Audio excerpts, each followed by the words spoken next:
um pouco aqui sobre o livro 3 e apresentar o capítulo, né? A primeira questão a se colocar é que o livro, né, o Capital, né, o livro 3 faz parte de um livro maior, né, que se divide em 3 livros, o Capital no volume 1, no volume 2 e no volume 3. Esses livros se diferem, né, no volume 1 com a produção de mercadorias, no volume 2 com a circulação de mercadorias, e aqui no 3 tudo isso que a gente vai discutir, que eu vou apresentar também. O planejamento inicial do Marx, né? O Dussel faz esse estudo e mostra para a gente que o Capital, na verdade, era o primeiro livro que o Marx iria fazer, né? O Marx se propõe a fazer 6 livros, né? No estudo, né, da realidade, nessa tentativa de fazer uma crítica ao capitalismo e à teoria burguesa de explicação do mundo, né?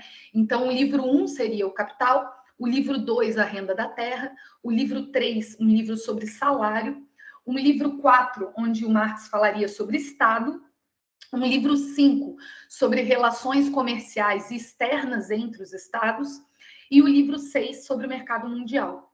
Então, Marx tem altas pretensões aí nesse projeto de pesquisa e acaba falecendo em vida, conseguindo fazer a primeira de sua proposta, que é o livro 1, e mesmo assim, o livro 1 será o único livro que o Marx vai fazer uma edição, né?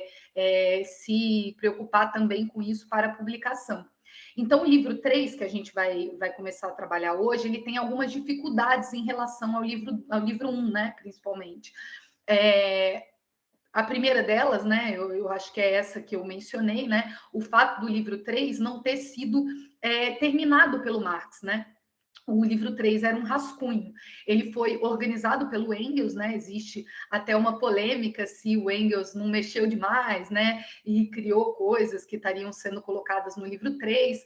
O Engels fala que não acrescentou muito, mas depois descobre-se algumas partes colocadas pelo Engels. Tem também um debate, como, por exemplo, o professor Klaus, aqui do grupo, coloca, sobre a capacidade também que o Engels tinha, né, de, sendo a vida toda o interlocutor do Marx, de organizar, né, e conseguir complementar o livro 3.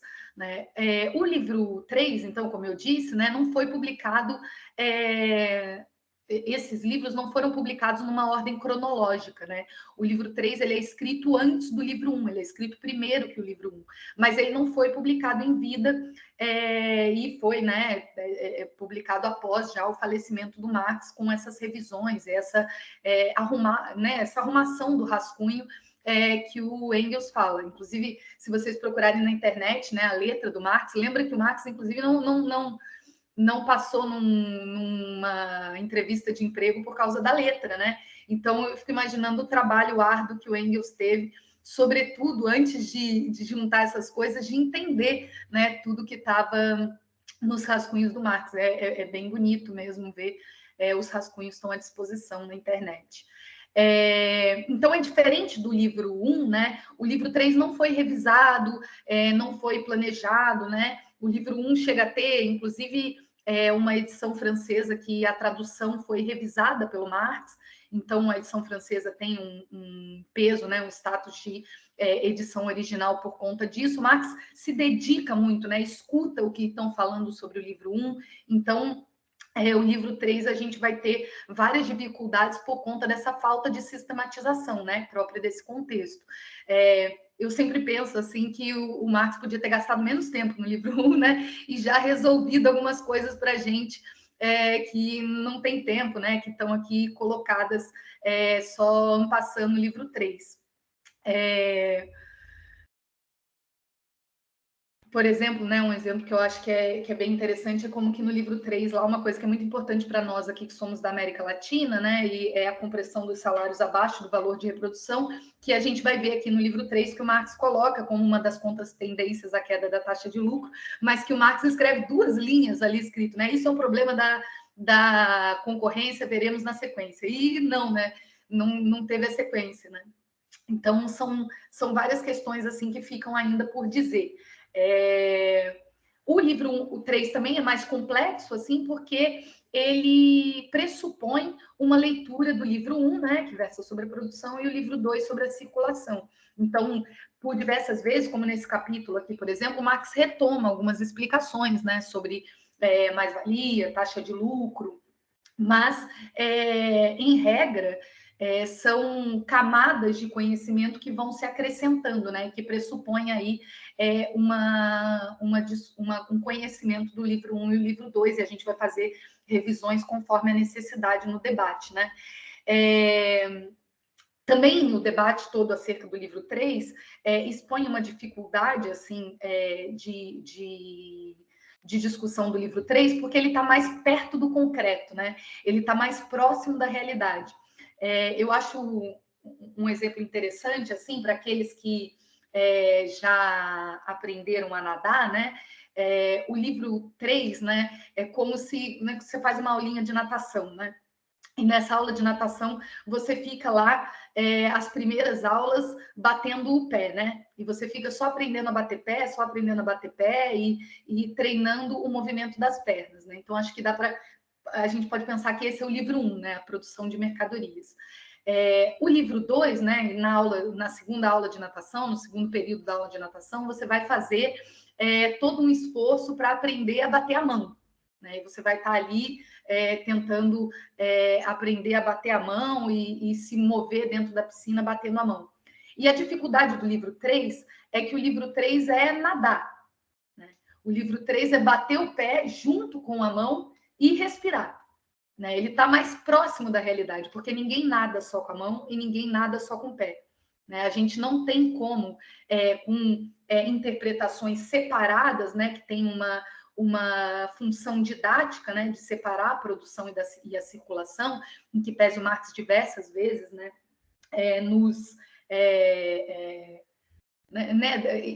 relembra que é impossível separar a produção da circulação na realidade, embora muitos marxistas façam isso na interpretação, mesmo no direito, né, dizendo que o direito estaria presente supostamente só na circulação, por exemplo. Eu imagino que a realidade, né, com a junção dessas duas coisas, né, e portanto está mais próximo da realidade, está mais próximo de como nós vemos as coisas, né, dá uma complexidade ao livro 3 e uma beleza também, né, porque a gente vê todas essas coisas, acho que é um desafio, né, para aqueles marxistas que tem já um conhecimento básico ali do livro 1, do livro 2, o livro 3 é realmente um desafio de interpretação da realidade, por ser uma unidade entre a produção e a circulação de mercadorias, né? Tendo em vista que nem essas duas sozinhas não conseguem explicar a realidade. Então, esses pressupostos, né, são colocados aqui no livro 3, sempre com uma camada a mais de interpretação da realidade, que é um método que o Marx vai tendo, né, partindo lá da mercadoria e colocando camadas no conhecimento, né? Então, por exemplo, enquanto a gente está trocando mercadorias por valor no livro 1, nós vamos ver que no livro 3 as mercadorias se trocam por preços, né? Essa é uma transformação assim brutal, né, na interpretação da realidade, de percebermos como marxistas os preços e entendermos como as coisas não se trocam pelos seus valores, as mercadorias não se trocam individualmente ali pelos seus valores. Outro exemplo, né, como por exemplo o trabalho individual e depois o trabalho coletivo, Marx faz isso diversas vezes, né, a reprodução simples e depois a reprodução ampliada, como ele coloca no livro 2, né, que a gente acabou de ler agora, né, 2 semanas atrás acabou o livro 2,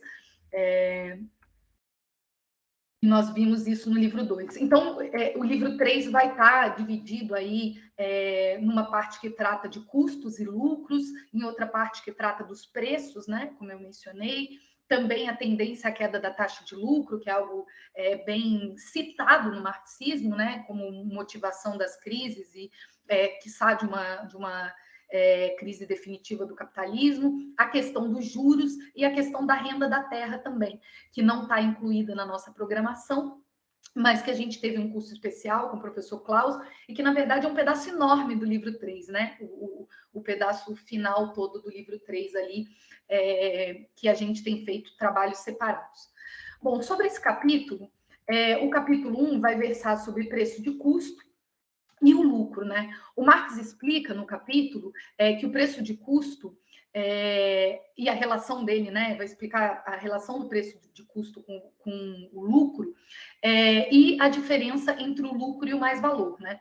Então, para o Marx, ele vai explicar ali que as mercadorias são isso, né? A mercadoria é o capital constante, o capital variável e a mais-valia. E ele vai explicar que o preço de custo seria o capital constante efetivamente gasto e o capital variável, né?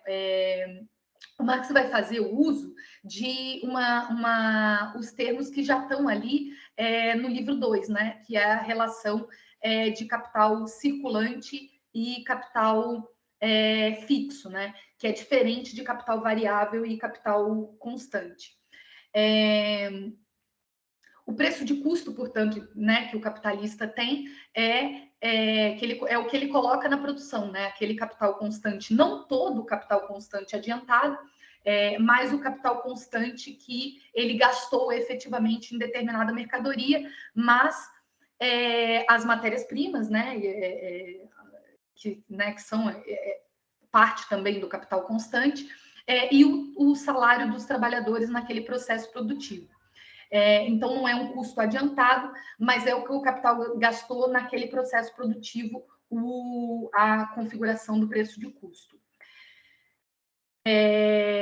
Então, por exemplo, né, se a gente pensar aqui nessa xícara, né, o preço de custo dessa xícara seria a matéria-prima gasta para fazer, né, a gente não vai falar também de uma mercadoria, né? Então, a matéria-prima gasta para fazer essas xícaras que saíram desse processo de produção, o custo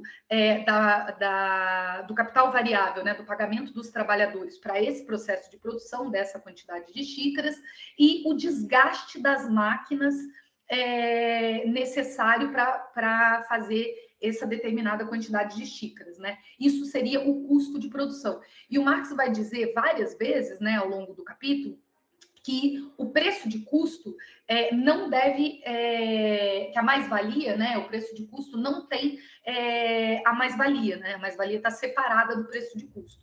Então, o preço de custo é, de fato, o que aquele empregador, né, eu falo empregador porque eu estou lá no direito do trabalho, né? O que aquele capitalista gastou para fazer aquelas mercadorias. Eu acho que isso já nos remete, assim, ao que no livro 1 será explicado como a produção de valor mesmo, né? De mais valor, que não tem participação do capital constante, mas só do trabalho. O Marx vai dar vários exemplos, né, de que a mais-valia não estaria dentro do preço de custo. O capitalista, então, vai fazer essa conta, né, com capital fixo e capital circulante, que é isso que eu falei que o livro 2 coloca e que aqui ele já vai pressupor o nosso conhecimento, né? O capital fixo é o capital constante na maquinaria, no edifício e nos edifícios, né? Nas coisas que são estáveis na produção, que vão se desgastando ao longo do tempo. E o capital circulante tem um pedaço do capital constante, que é as matérias-primas, e o capital variável, e o trabalho. Então, é isso, né? Capital fixo e capital circulante. O que o Marx fala é que esse cálculo que o capitalista vai fazer é sempre um pedaço do capital fixo que foi desgastado, mais o capital circulante. Né? É esse o cálculo. Lá no livro 2, inclusive, a gente vai ver como é que ele faz sempre junta um dinheiro ali, um fundo de reserva para repor o capital fixo que ele gastou, né? Que é, por exemplo, o desgaste das máquinas, por exemplo, o que ele gastou ali, aquele capital inicial grande, né? Colocado para comprar, por exemplo, um galpão, né? Então ele vai pagar só o desgaste disso e o capital circulante, que seria a matéria-prima e o trabalho. O Marx fala que essa compra, né, de capital circulante, que gera lucro ao final do processo, esconde a mais-valia. Eu acho que esse é um dos grandes argumentos desse capítulo, né? O Marx está mostrando uma coisa que... Por isso que eu gosto muito assim do livro 3, porque ele fica... Essa ideia de ficar mais próximo da realidade é como o capitalista faz a conta, né?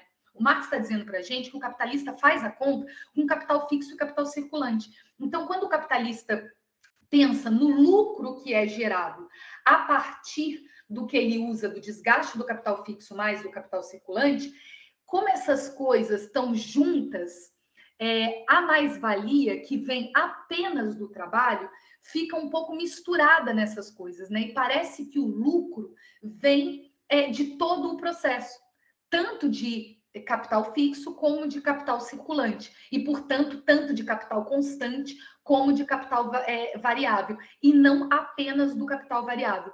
Portanto, aquele lucro que vem, né, que é composto por uma parte da mais-valia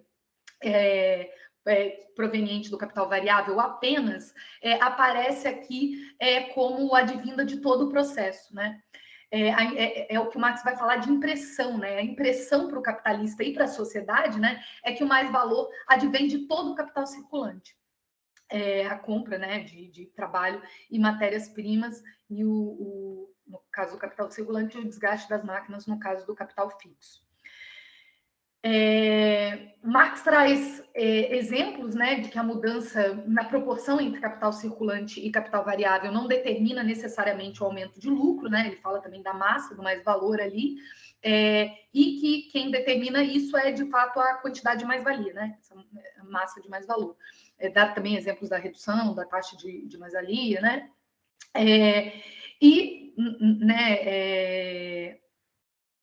Lembrando, assim, né, que o lucro, né, para a gente que viu isso antes também, já é um pressuposto, enquanto a mais-valia, a taxa de mais-valia é a mais-valia sobre o capital variável, a taxa de lucro vai ser a mais-valia sobre o total, né, sobre o capital constante e o capital variável, sobre tudo que é colocado na produção. É assim que se calcula a taxa de lucro, né?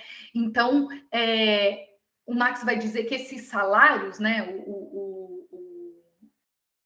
o capital variável, esconde o mais-valor, né? Como se o salário fosse o pagamento de tudo que o trabalhador produz. Né? E o Marx vai dar vários exemplos, né? Ali tem um exemplo de que o trabalhador trabalha 10 horas, mas que o que ele ganha, né? O salário são 5 horas. O Marx faz algumas revisões ali mesmo do que seria mais-valia, né? Das coisas que estão dispostas lá no livro 1.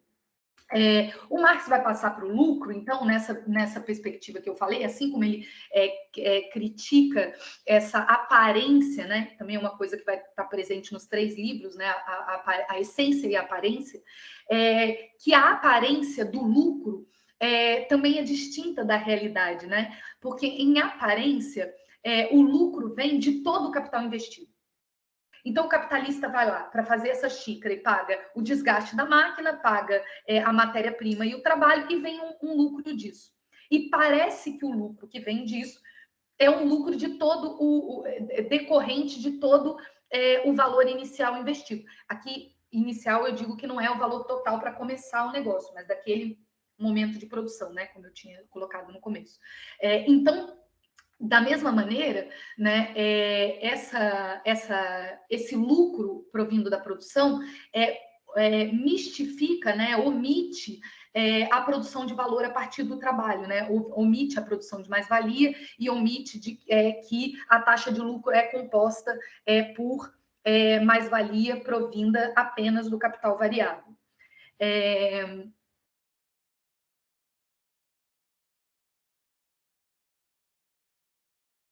Ao final, após vários exemplos numéricos, né, o Marx vai concluindo o capítulo e dá exemplos de que se as mercadorias, por exemplo, forem vendidas pelos seus valores, né, se elas estiverem exatamente vendidas pelos seus valores, que acho que é algo que não acontece na realidade. Eu acho que esse capítulo, inclusive, né, na experiência que a gente teve passado no livro 3, eu me lembro que esse capítulo gerou uma série de dúvidas, porque o Marx adianta um pouco da teoria de preços, né?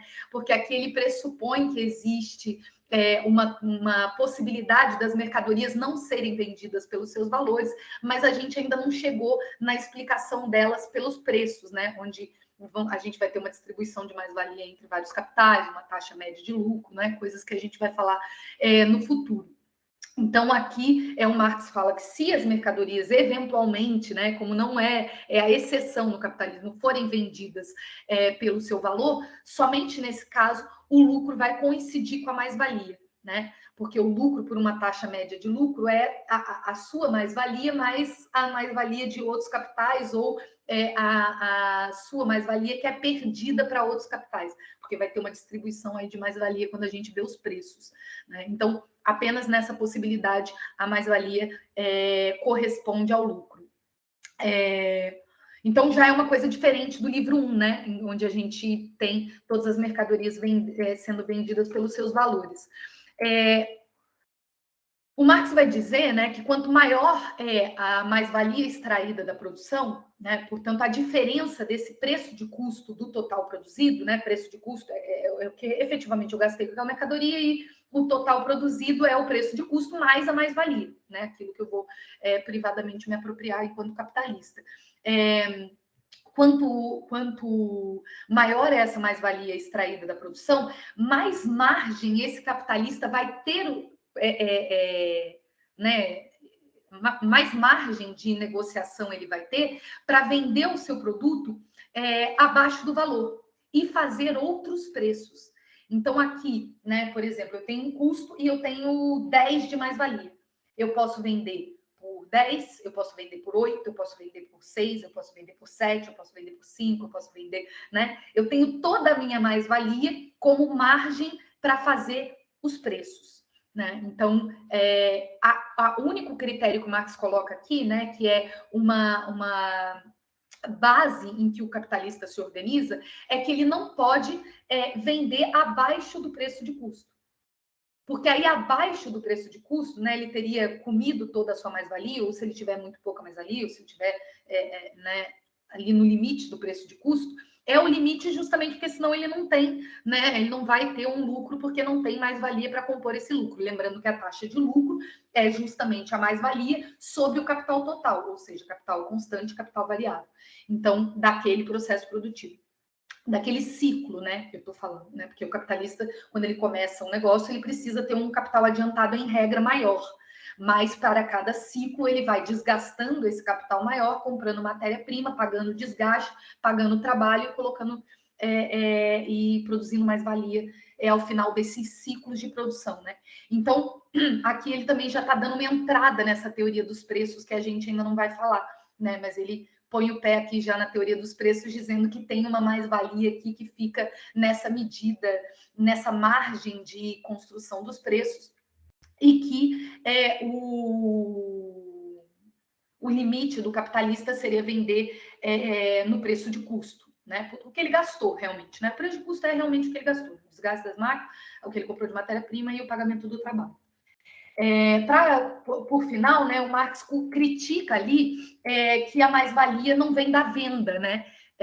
O Marx vai fazer a crítica a outros teóricos, que eu acho que é uma crítica muito também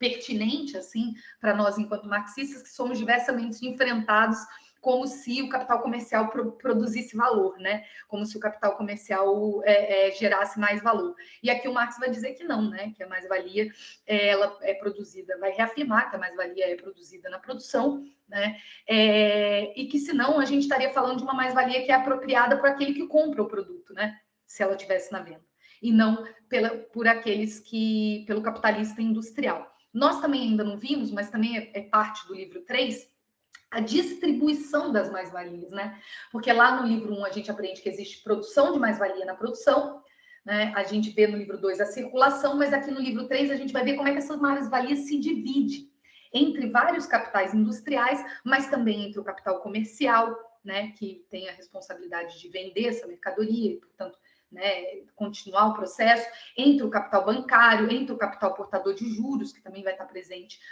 no nosso capítulo, entre o capital rentista, né, aquele que ganha a renda da terra fruto da propriedade fundiária. Então, tem aqui uma distribuição de mais valor que a gente vai ver ao longo do processo.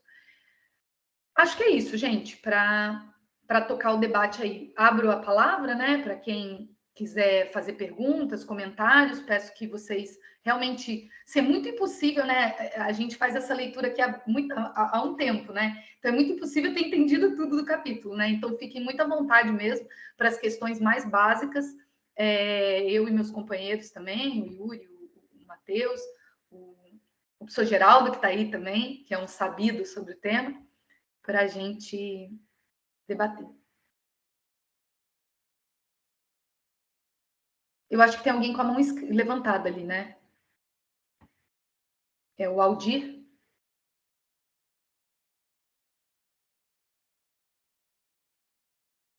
Aldir, você levantou a mão Olá. sem querer? Ah, tá aí. Não, foi querendo. Tudo bom? Oi, Muito tudo pouco bem? tempo que eu não te vejo, né? Pois é. Boa noite para todo mundo. Para quem não me conhece, eu me chamo Aldir, eu falo aqui de Cuiabá, no Mato Grosso. Eu queria fazer uma pergunta sobre essa questão do custo, né? Sobre a xícara, né, que você pegou aí. Se for a primeira xícara de um processo produtivo, o custo parece, né? Se for a primeira xícara ou a primeira remessa de xícara de um processo produtivo, o custo parece que vem do capitalista, vamos dizer assim. Agora, se você pegar uma xícara que está no processo, ou seja, depois da primeira remessa de xícaras, aí eu queria só saber de quem é o custo, por exemplo, pelo seguinte: quando a primeira remessa de xícara é produzida e vendida, parece que ela custeia a próxima remessa, certo? E o que herda do capitalista como custo parece ser só o desgaste da máquina. Aí eu queria perguntar se isso faz sentido. Quero dizer que, tirando o desgaste da máquina, que é da originário, do primeiro gasto, do primeiro custo do capitalista, a partir da segunda remessa, parece que para o capitalista é custo zero, porque as próprias xícaras custeiam as próximas xícaras. E para ele é custo zero, se for verdade, exceto o repasse do desgaste da máquina. Se for verdade, eu queria perguntar de quem é esse custo. O custo é nosso, o custo é do trabalhador, ou seja, quem é que assume isso? Porque eu sei, não sei se é verdade isso, tá? Eu estou perguntando porque isso me ocorreu agora.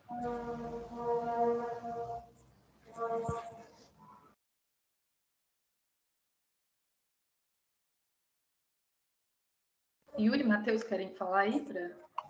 Só eu não falar? Tudo bem, eu estava mais só acompanhando mesmo, mas se você quiser, posso comentar. Se eu bem entendi, eu acho que talvez você esteja trazendo a questão da rotação do capital aqui. Você fez o livro 2, chegou a ler o livro 2? Exato, não é? Então acho que você está trazendo justamente essa questão da rotação do capital, né? No sentido de que, bom, você deu um exemplo da xícara e tal, mas se a gente for tratar disso em outros termos, mas falando a mesma coisa, você está falando assim, bom, tem um montante de capital inicial. Bom, beleza. Então, na primeira vez que eu produzo com esse capital, eu já vou retirar novamente da circulação o valor que eu gastei inicialmente, né? Então, agora eu já não estou mais pagando isso, porque quem está pagando justamente, na verdade, eu estou reproduzindo aquele valor que eu coloquei primeiramente, né? Então, acho que por aí que está indo a sua pergunta, só estou tentando entender o que você está perguntando, né? E daí você está perguntando, bom, quem é que está financiando isso? Evidentemente, a classe trabalhadora, né? Porque o que o capitalista vai acumular é sempre um mais valor, né? Então, quem está financiando isso é a classe trabalhadora que está trabalhando, está tendo uma parte do trabalho não pago sendo acumulado pelo capitalista. Eventualmente, esse capitalista vai ressarcir o que ele gastou, né? Porque esse ressarcir não é simplesmente reproduzir, né? É ressarcir o investimento inicial. Então, digamos que eu gasto 500, e daí eu ressarço 20, depois 20, depois 20, mas tudo isso a partir do meu lucro, né? Em cada uma das rotações do capital. Por isso que quando a gente vai fazer a taxa de lucro, considerando as rotações lá no livro 2, é em relação a esse capital adiantado e quantas vezes ele rota, né? Que a gente vai fazer o cálculo do lucro. Então, digamos que esse capital de 500 me gera um lucro de 20 e eu rotei ele 50 vezes. Que no final das contas, eu vou ter gerado um lucro de 1.000. Então, se eu considerar todas essas rotações, a minha taxa de lucro vai ser enorme, né? Porque é 1.000 em cima de 500, no final das contas. Se eu fiz a conta certo aqui, eu estou tentando passar a ideia, desculpa se eu errei a ideia da conta, mas é isso, por aí que eu iria. Não sei se alguém quer complementar, comentar, corrigir se eu tiver feito algum comentário enganoso.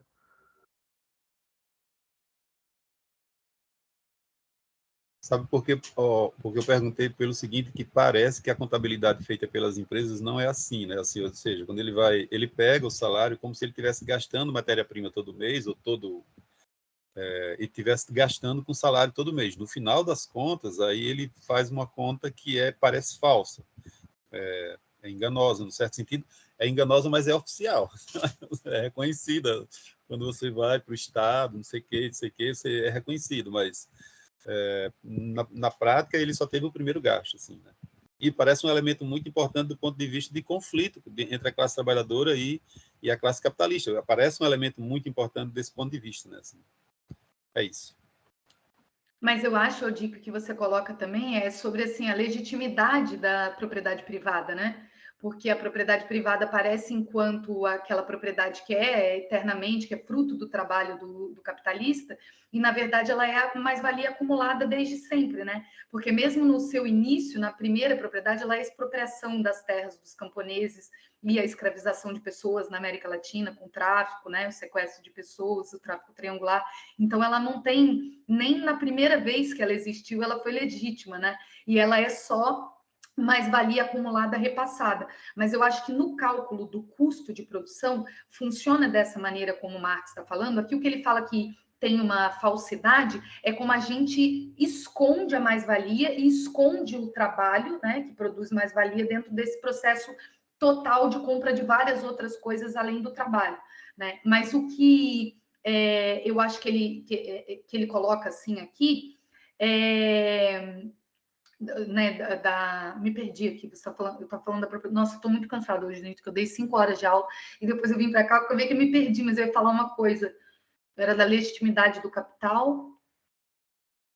Acho que você estava falando da questão da Lembrei. contabilidade, né? Da Lembrei. contabilidade. Não, é porque assim, eu acho que o custo faz certinho esse cálculo, porque o capitalista, quando ele tem esse capital, mesmo que seja proveniente de outras mais-valias, ele tem opções para fazer com isso. Ele pode, por exemplo, ter um gasto improdutivo, comprando um navio, um iate para ele, comprando joias. Ele pode, por exemplo, comprar uma propriedade privada, uma terra, e colocar para ganhar a renda da terra. Ele pode emprestar no mercado financeiro e ganhar juros, né, sobre isso, né, sobre esse dinheiro. Então ele tem opções para fazer com aquela mais-valia. Quando ele escolhe o capital produtivo, ele tem de fato um custo, né? Ele gasta determinado dinheiro. Tanto que até a gente vê, agora eu não me lembro, eu acho que é no livro 2 também, que o cálculo do aluguel do prédio, mesmo quando, acho que é no livro 2, né? O cálculo do aluguel do prédio, mesmo quando o prédio é do capitalista, ele coloca o aluguel no custo para saber quanto que aquilo custaria. Porque afinal ele poderia estar alugando para alguém ganhando renda. E ele escolhe usar aquele prédio. Então, o custo da produção dele está incluído o aluguel dele para ele mesmo. Né? Então, mesmo que o mais valor seja mais valores acumulados, quando eu vou fazer o cálculo do custo, eu tenho opções para gastar esse capital, né? E eu escolho o capital produtivo, portanto, estou gastando num ciclo de produção de mercadorias e vou ter que repor esse ciclo e ter mais valor sobre isso, né? Porque eu posso também estar ganhando mais valor usando o meu capital de outras maneiras, além do capital industrial, né? Que é o que a gente está falando aqui. Então, por isso que eu acho que o cálculo funciona desse jeito. Na verdade, eu acho que é exatamente assim que o capitalista vê o cálculo, né? Né, que o empregador vê quanto que ele ganha quanto que ele gasta de salário, quanto que ele gastou de matéria-prima naquilo, qual foi o desgaste da máquina dele. Disso ele tem lucro e o lucro vindo do trabalho fica escondido, né? Às vezes parece até que o lucro vem da máquina, né? Que o lucro vem do aumento tecnológico, muitas vezes, né? Então, são revisões do livro 1, né, nesse ponto de desgaste da máquina que aparecem bastante aqui. Gabi, só queria. Isso que a Gabi colocou é muito preciso, assim, essa questão da propriedade privada. No livro 1, se não me engano, é capítulo 21, 22, é na seção 7. O Marx vai discutir justamente isso. Como o processo de reprodução capitalista, na prática, abole a propriedade privada fundada no próprio trabalho, porque transforma a propriedade privada na acumulação do trabalho alheio. Então, isso que a Gabi lembrou é perfeito nesse sentido. E essa questão também que ela colocou sobre a contabilidade capitalista, aliás, é isso que o Marx está fazendo aqui no começo do livro 3, né? Mostrando como a contabilidade capitalista falsifica o processo real que ocorre por debaixo dela. porque a contabilidade capitalista está olhando apenas para o capital como sujeito do processo. Então é um grau mais desenvolvido, digamos assim, disso que o Marx já está mostrando nesse capítulo 1, que é a questão do lucro como uma forma mistificada do mais-valor, que vai chegar até mesmo nesse tipo de conta que você trouxe para a gente. Esse aspecto da coisa é bem interessante, que foi colocado tanto pelo Yuri quanto pela Gabi, viu? É uma excelente pergunta, viu, Odi? Porque ela levanta a seguinte reflexão, que aparece tanto do ponto de vista da contabilidade capitalista quanto do ponto de vista da teoria econômica convencional, né? É a concepção de que as remunerações correspondem às produtividades dos fatores de produção. Não só o trabalho, mas o capital também tem a sua produtividade. Ou seja, não só o trabalho que tende a engendrar valor e, portanto, riqueza, mas também o capital. Por isso que, tanto do ponto de vista da contabilidade capitalista, aliás, a teoria econômica convencional acaba tentando aprender justamente esse aspecto que aparece do ponto de vista da contabilidade capitalista, em que o trabalho aparece de maneira indiferenciada em relação ao capital, como se todos tivessem a sua contribuição respectiva ao processo de produção.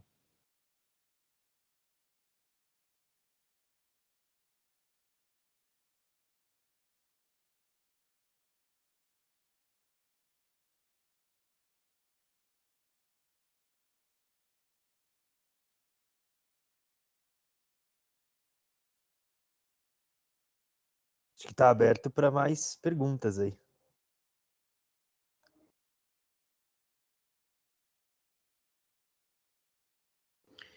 Oi, pessoal, eu vou ler a minha pergunta que eu coloquei no chat. Qual seria a diferença da mais-valia relativa e absoluta?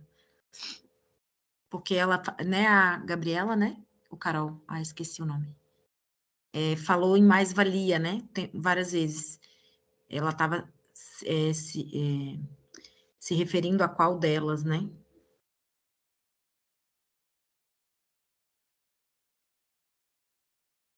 Matheus, pega essa aí.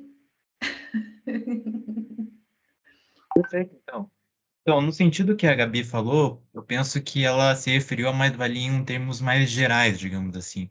Agora, no que diz respeito à diferenciação entre mais-valia absoluta e mais-valia relativa, aí a gente volta lá para o livro 1, em que o Marx vai diferenciar o porquê de uma mais-valia aparecer como absoluta e o porquê de uma mais-valia aparecer como relativa, né?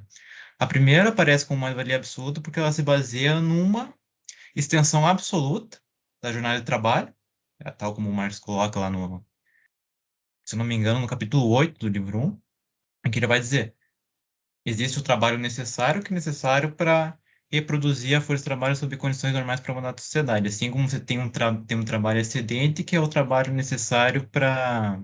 Aliás, que é o trabalho que produz, é o período de tempo em que o trabalhador está produzindo a mais-valia que subsequentemente é apropriada pelo capitalista. A partir do momento que você estende a jornada de trabalho, por exemplo, vamos supor que existe uma jornada de trabalho de 8 horas. 4 horas são utilizadas pelo trabalhador para reproduzir a si mesmo, que corresponde ao seu salário, e mais 4 horas são tempo de trabalho gratuito que ele cede ao capitalista, que subsequentemente é utilizado como um veículo de acumulação de capital, digamos assim. A partir do momento que ele estende essa jornada de trabalho para 10 horas, as 4 horas nas quais ele trabalha para si mesmo continuam inalteradas, porque são as horas que ele precisa para reproduzir a si mesmo. Mas, por outro lado, ele está trabalhando 2 horas a mais para o capitalista. Portanto, a divisão que antes era de 4 horas de trabalho necessário e 4 horas de trabalho excedente, agora é de 4 horas de trabalho necessário e 6 horas de trabalho excedente. Essa é a mais-valia absoluta, que ela se baseia numa ampliação absoluta do tempo de trabalho excedente sem diminuir o tempo de trabalho necessário. Agora, no caso da mais-valia relativa, já se trata de uma alteração relativa do trabalho necessário e do trabalho excedente. Tempo de trabalho podendo permanecer exatamente o mesmo, como por exemplo 8 horas, mas agora o trabalhador precisa de 2 horas para reproduzir a si mesmo e de 6 horas nas quais ele trabalha gratuitamente para o capitalista. Mas isso significa que ele está sendo, digamos, super explorado, a força de trabalho está sendo violada? Não é esse o caso aqui, porque ele se baseia no pressuposto de que esse tempo necessário, que corresponde ao valor da força de trabalho, que é outro conceito importante, foi encurtado graças aos ganhos de produtividade no setor de bens de consumo, de meios de consumo que são acessados pela classe trabalhadora e que estão inseridos no elemento histórico-moral do valor da força de trabalho.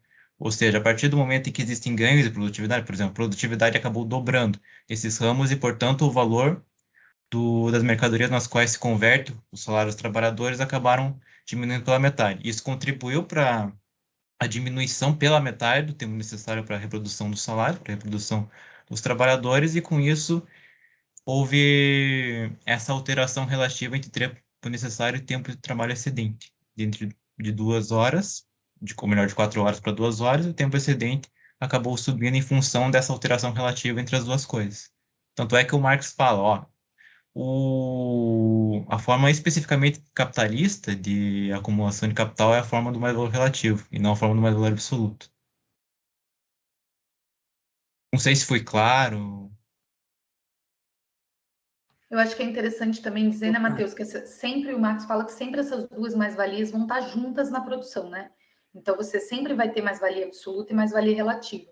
Você sempre vai ter o capitalista estendendo a jornada de trabalho, com o trabalho excedente, o trabalho necessário fixo, e estendendo o trabalho excedente. E tentando diminuir o trabalho necessário pelo aumento da produtividade, que seria a mais-valia relativa, né?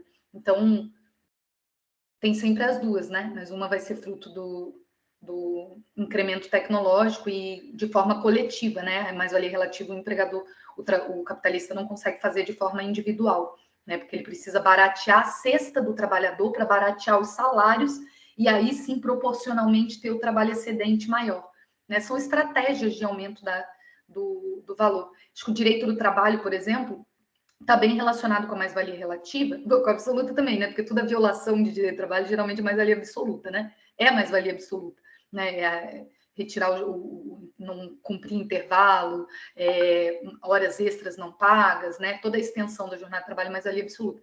Mas com a regulação do trabalho e a impossibilidade ou a diminuição da possibilidade de simplesmente estender a jornada, né, com mais-valia absoluta, o capitalista passa a ter como alternativa também a mais-valia relativa, né? Aumentar o incremento tecnológico, aumentar a produtividade para conseguir aumentar o excedente proporcionalmente diminuindo o trabalho necessário, né?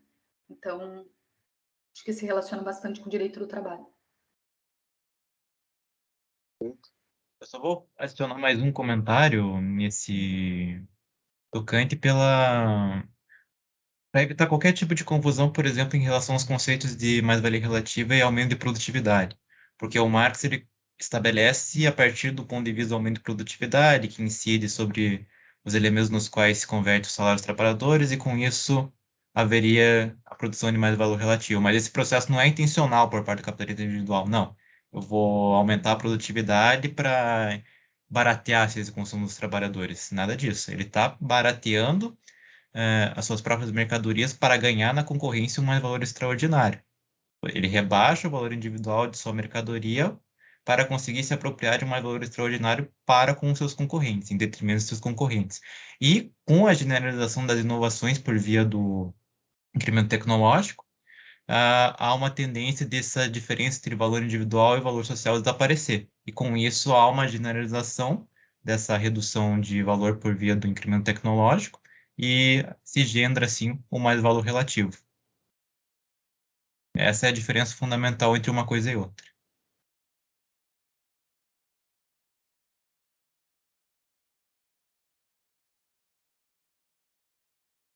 Então está aberto para mais perguntas.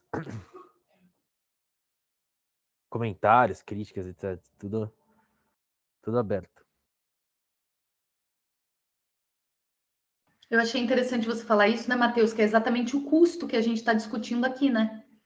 Porque se o custo é capital fixo, capital circulante, né? Você conseguir baratear é redução dos custos, né? E aí sobra mais valia, que é a perspectiva do capital individual. Perfeito, perfeito. Isso mesmo.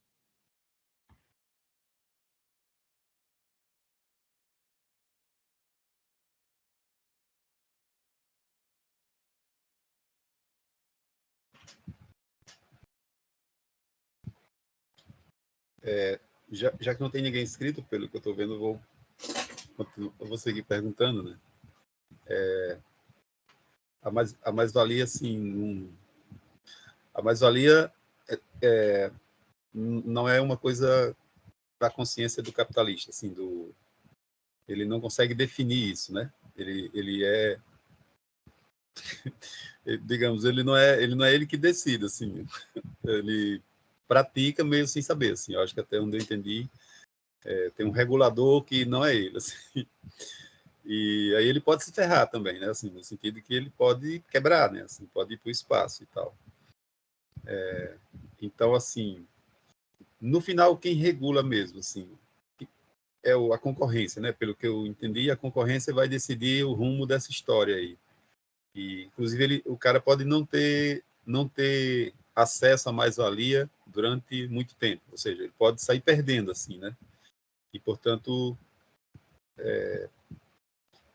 eu acho que em algum momento é consciente isso, ou seja, em algum momento algum capitalista está sabendo que o negócio está para ele sobrando mais-valia. Estava perguntando meio vaga, assim. Mas é só porque não tinha ninguém inscrito. Se alguém tivesse inscrito, eu teria poupado vocês dessa pergunta boba. Não tem isso não, Aldi, pode perguntar. Bom, já que eu tô aqui. Inclusive, gente, eu tô nessa posição aqui porque eu tô com uma dor gigantesca nas costas e eu tô tentando procurar um jeito bom de ficar, tá? Mas eu acho que o capitalista, ele não tem a consciência, e a gente vai ver isso ao longo do livro, né?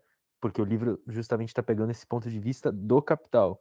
Ele não vai ter a consciência da mais-valia, digamos assim, né? Esse conceito teórico. Mas eu acho que qualquer capitalista tem a consciência de que quanto mais ele extrair de graça daqueles que trabalham para ele, melhor. Quanto mais ele conseguir comprar as mercadorias do outro capitalista pelo menor preço possível, melhor, né? Então, nesse sentido, ele tem a consciência de que, imagino que qualquer capitalista tenha consciência de que o lucro dele, de alguma maneira, depende do quanto ele consegue extrair dos seus trabalhadores, e ele vai fazer isso, né? Ele vai fazer com que o trabalhador trabalhe trabalhadora trabalhe o tempo inteiro da jornada de trabalho, né? Fique o máximo possível, resolva isso, resolva aquilo, várias tarefas e etc. tal. Então, alguma consciência ele vai ter. Agora, se ele vai ter essa consciência científica da mais-valia, eu acho que um ou outro. Assim, um ou outro mesmo, assim.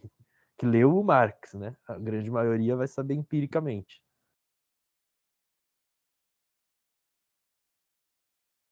O Geraldo tá provocando aí, fazendo o advogado do diabo no chat, que o capitalista responderia para as críticas que a gente dirige a ele. Mas não é verdade isso aí? Eu falo, quando eu dou aula lá, eu falo pra turma assim, e aí todo mundo fica meio triste, assim, sabe? Porque primeiro eles estão meio mal, né? Quando eu dou aula para engenharia, eles estão meio mal comigo. Ó, o cara vai falar de Marx, vai doutrinar, vai encher o saco e tal. Aí depois é engraçado que quando eles entendem a mais-valia, eles ficam meio felizinhos, saca? Aí eu pego e falo, ó que favor, cara, que o capitalismo faz para a sociedade. Tu trabalha 8 horas, cara, e pagou o seu dia inteiro de trabalho já, né? E então, pô, aí a galera fica triste, assim, de novo. É engraçado, né, como as pessoas são movidas também, né, por sentimentos de felicidade, de tristeza, né? Quando você compreende algo, você fica feliz. Quando você não entende, você fica triste, né? Mas enfim, né, independente, né, do que você do quanto é bom ou ruim aquilo que você compreendeu, né? Mas enfim, a percepção, Aldi, é essa mesmo, né? Porque o capitalista, qual que é a percepção dele? A percepção dele é que ele está empatando o capital, né? Assim, você está adquirindo equipamentos mais modernos, por exemplo, ou pelo menos você está dando o primeiro passo, né? Que acho que é do que você está partindo. O cara está dando o primeiro passo. Pegou uma grana, você está supondo assim, né? O cara pegou um dinheiro, vamos supor, eu me transformar em capitalista. Eu fui demitido de um emprego, de uma grande empresa aí, os caras fizeram um acerto comigo. Eu peguei lá, somando tudo, e mais uma graninha que eu tinha, e vendi uns bens tal, peguei lá 300 mil reais. O que eu vou fazer? Né? Eu vou telefonar com os corretores aí, meter tudo em capital acionário e tal, né? Fazer umas carteirinhas e ficar...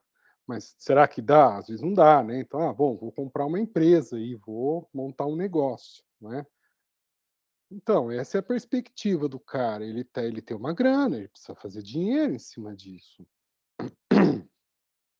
né? Sendo capitalista ou sendo... Ele era trabalhador, né? Ele precisaria reproduzir a força de trabalho dele vendendo. Eu estou partindo de um exemplo bem específico aqui, delimitado, para ficar bem provocativo mesmo, como você está pensando aí, né? Claro que depois que o cara ficou bilhardário, a história é outra, mas vamos pegar assim, bem simplesinho, que nem você colocou. O cara fala, meu, o que eu vou fazer com esses 300 mil para não abaixar para 290, 280, 250, 200, né? E perder minha qualidade de vida. Mas com 300 mil eu tenho que repor os 300 mil e viver. Então tem que pagar também o meu salário, né? Eu ganhava aí um salário, vamos dizer, de, sei lá, de 10 mil reais por mês, dava para eu manter um filho meu na escola, pagar o condomínio. Então, como é que eu faço que 300 mil me renda pelo menos aí uns 10 mil, mais um dinheirinho para pôr na poupança, tal, né? A historinha tem que dar certo, né? O cara sair da classe trabalhadora, vendedor de trabalho como mercadoria, se tornar capitalista. Então, obviamente, no primeiro passo que ele der, esse montante de dinheiro que ele recolhe da circulação, vendendo as mercadorias, tem que bancar uma parte do investimento em capital fixo, né? Porque também, né, se acredita que talvez ele não consiga comprar tudo, né? Mas se ele conseguir comprar tudo, certamente tem um desgaste ali, quer dizer, esse dinheiro ele vai colocar num fundo, que nem o Yuri falou, né? Para poder repor essa maquinaria ao longo do tempo, comprar uma maquinaria mais avançada, tal. Mas querendo ou não, ele vai repor o dinheiro que ele investiu também, e mais a mais-valia que vai entrar, né? Então essa é a questão, não é que ele vai ser tudo de graça, ele gastou 300 mil. Esses 300 mil vão ser convertidos em mercadoria, né? Trabalho, matérias-primas, e essa parte vai ser transposta para as mercadorias. Igualmente, assim, ó, né? Vai estar no preço das xicrinhas lá. Então ele vai recuperar, em tese, esses 300 mil. Se ele recuperar esses 300 mil, ele passa fome. Né? O que ele fez? Ele arriscou 300 mil. Né? Ele fez um trabalho de doação aí para a sociedade, né? Então ele tem que recuperar uma parte. Eu estou falando da mentalidade dele, né? Ele tem que recuperar uma parte que não só reponha os 300 mil, mas garanta os riscos, garanta o pagamento do trabalho dele e tudo mais. E entre isso que ele pode considerar um risco ou digamos, o sucesso do negócio, entendido esse sucesso como um crescimento, uma porção a mais que ele vai reinvestir. Então, suponha que ele recupere aí 350 mil. 10 mil ele vive, teve uma perda lá de, sei lá, 5 mil, matéria-prima que estragou, alguma coisa do tipo, e os outros 35 mil, né? Ele vai agora investir 335 mil, certo?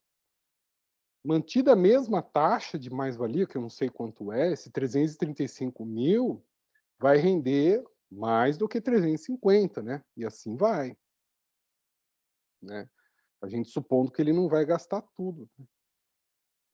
Mas, obviamente, tem uma série, que nem o Yuri falou, né? Uma série de capitais, quando a gente vê a coisa na realidade, né? Não um exemplo hipotético desse, né?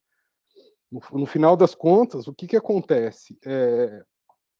É muito difícil, às vezes, não é impossível, né? Mas é difícil você entrar numa jogada com 300 mil, né?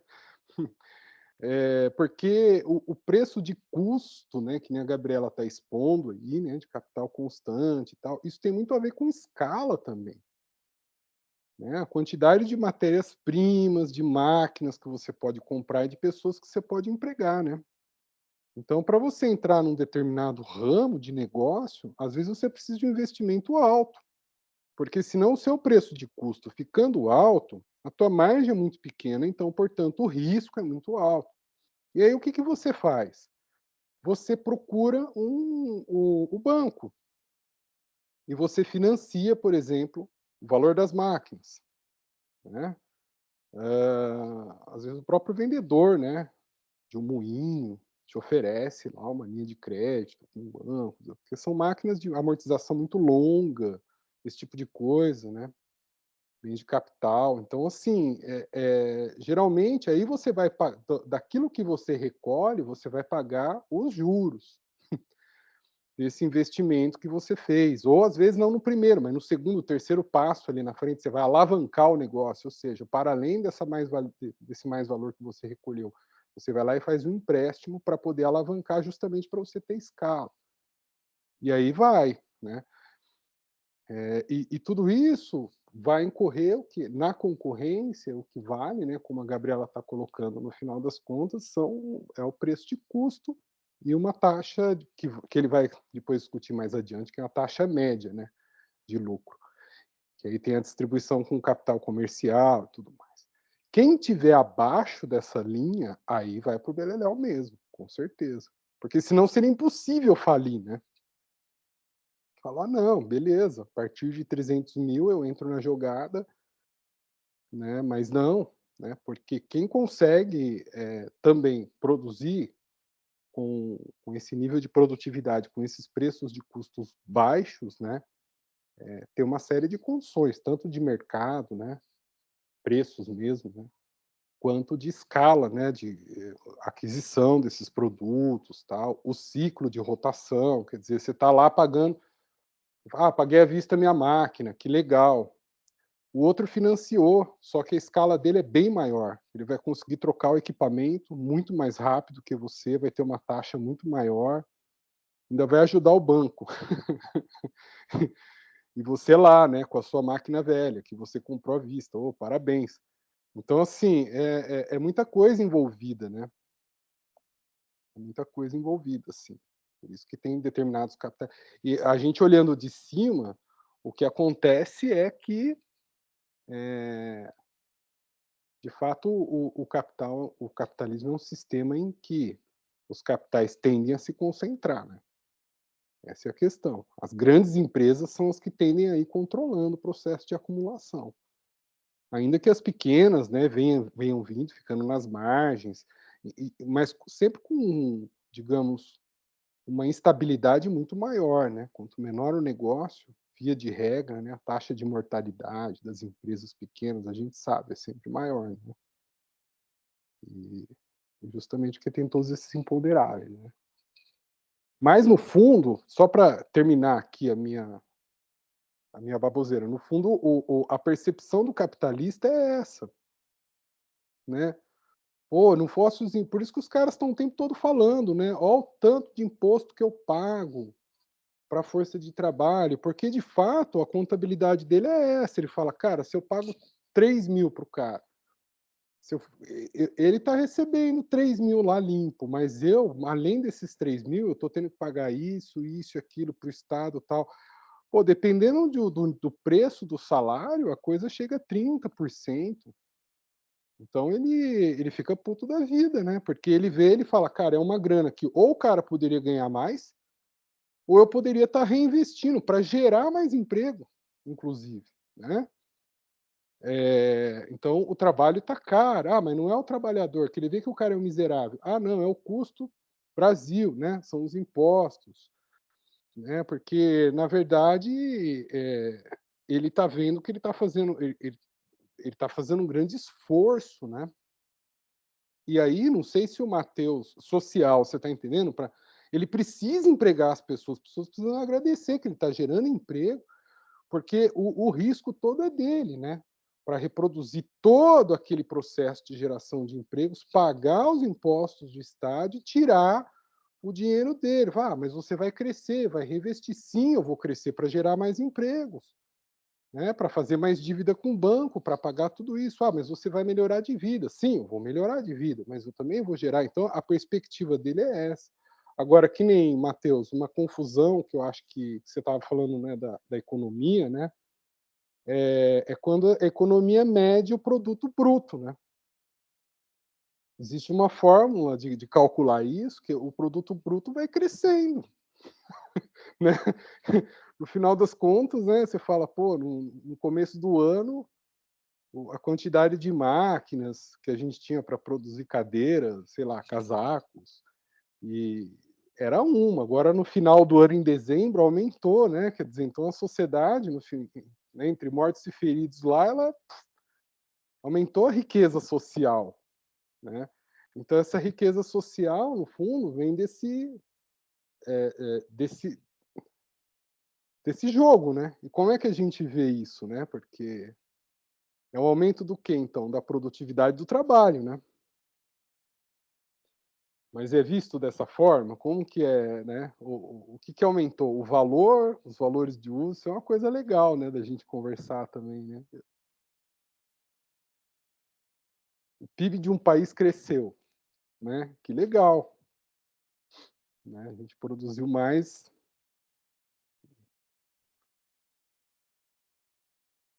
Aumentou a taxa de exploração, aumentou a riqueza social, como que a gente vê isso, né? Acho que isso é uma coisa interessante da gente comentar. Eu estou jogando a bola para você, assim, não sei, porque você é formado lá em economia, deve ter aquelas fórmulas da economia mainstream, né? Que vê as coisas dessa maneira e um pouco com essa brincadeira que eu fiz aí, né? Assim, entendeu? E fala, ó, a produtividade aumentou, a sociedade ficou mais rica, produzimos mais, né? Perfeito, viu, Geraldo? Eu costumo pensar bastante no seguinte aspecto.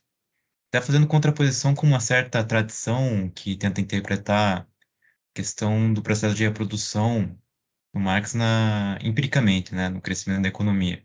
Por exemplo, é muito comum alguns autores, como a Maria da Conceição Tavares, afirmarem que não existe reprodução simples na realidade, né? Que a reprodução simples seria somente um expediente teórico, porque na realidade, o que aconteceria na reprodução simples? A acumulação, na realidade, não há acumulação nesse arranjo de reprodução, né? Tudo que foi, tudo que foi apropriado enquanto mais valor durante o processo de produção não foi gasto com o intuito de reproduzir ampliadamente o processo de produção subsequente. Agora, um caso, por exemplo, de crescimento muito próximo de zero, por exemplo, é um claro cenário, na minha avaliação, pelo menos, de reprodução simples, porque é um cenário no qual o capital não se encontra num processo incisivo de expansão ao longo dos demais ciclos subsequentes de produção, digamos assim. Então, agora, a partir do momento em que a economia nacional passa a apresentar taxas elevadas de crescimento, aí já há, na minha avaliação, um ciclo mais pujante de produção ampliada do capital, né? Porque o capital que vem sendo aliás, o mais valor que vem sendo apropriado durante o processo de produção vem sendo acumulado e reinvestido durante os ciclos subsequentes. Então é mais ou menos aí que eu enxergo a questão do processo de crescimento, do PIB, etc. Como a gente pode interpretar esses dados do ponto de vista marxista, porque a questão da produtividade.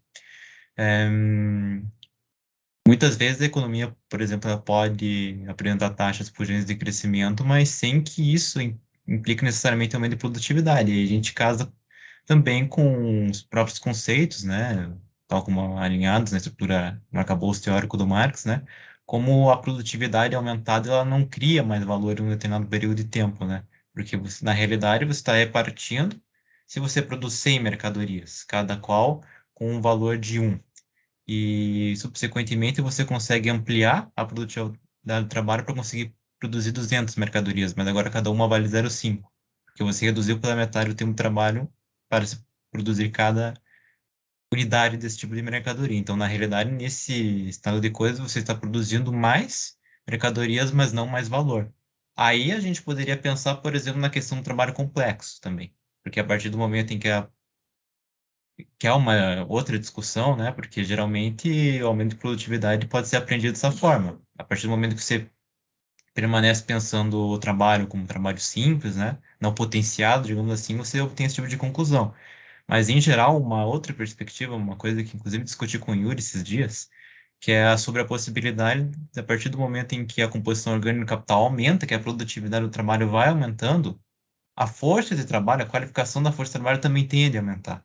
Então, nesse sentido, haveria uma possibilidade, na minha avaliação, de haver um crescimento de valor através da própria potenciação do valor da força de trabalho, né? Que a partir do momento que você qualifica a força de trabalho, você potencia a capacidade que esse trabalhador tem de criar valor em um determinado período de tempo.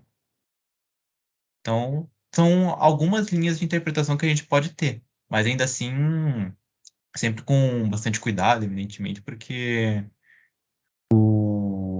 a mensuração do PIB, então, tem questões bem particulares de método, etc. A gente tem uma certa cautela também, mas eu diria que são possíveis linhas de interpretação que a gente pode ter.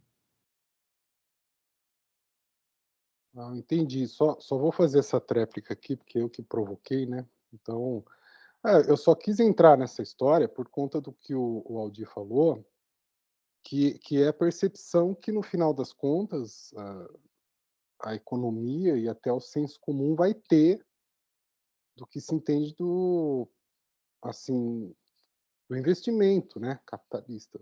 No final das contas, uma parte dessa mais-valia vai ser reinvestida. E aí o negócio vai crescer. A gente talvez não. Aí vão ter fórmulas de medir.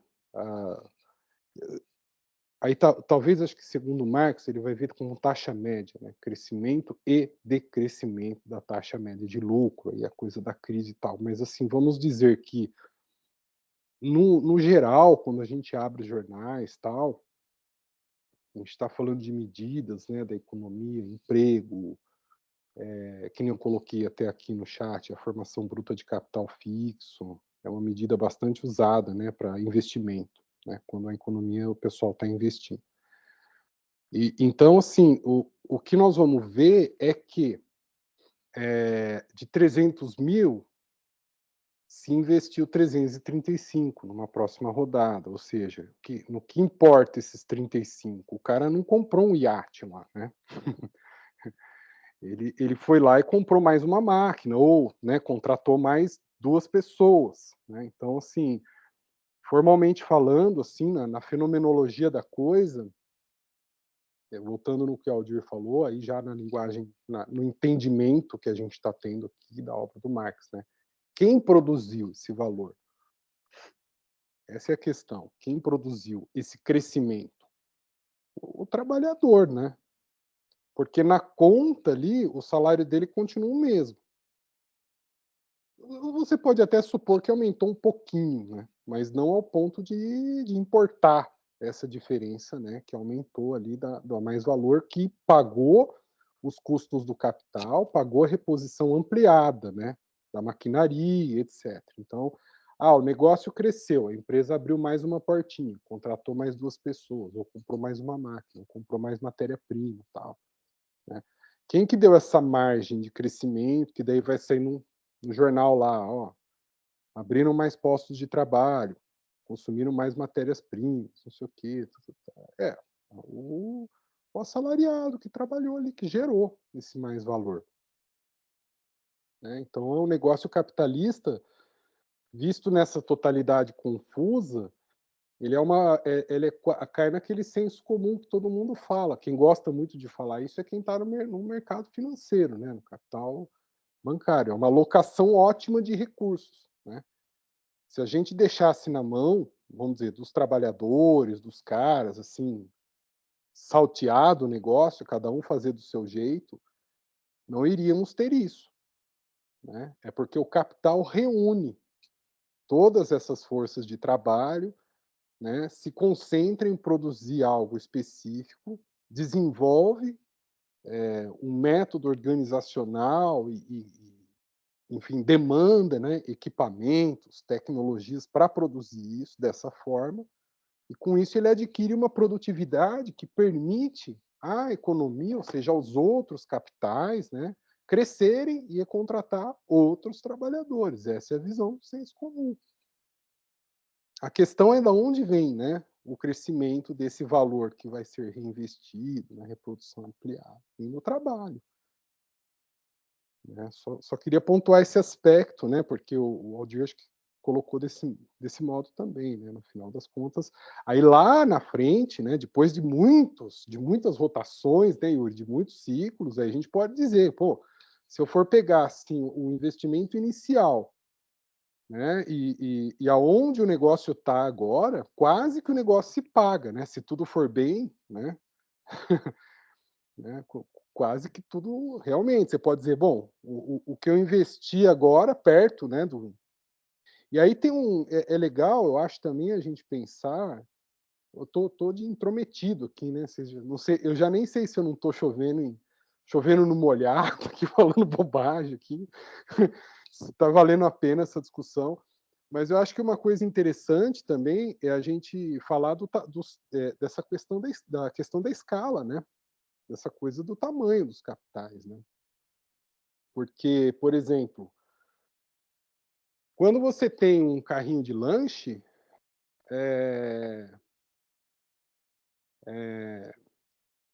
cara, tua composição orgânica é alta ali no aquele que você fica na esquininha, né, que você empurra com a mão assim, né? A tua composição orgânica é alta. Né? Praticamente você tem que reproduzir a sua força de trabalho, então uma parte vamos dizer, dessa margem entre o preço de custo que vai no lucro ali, né? Quer dizer, você está suponha, não estou falando de mais-valia, né? Estou falando assim, você é proprietário do carrinho.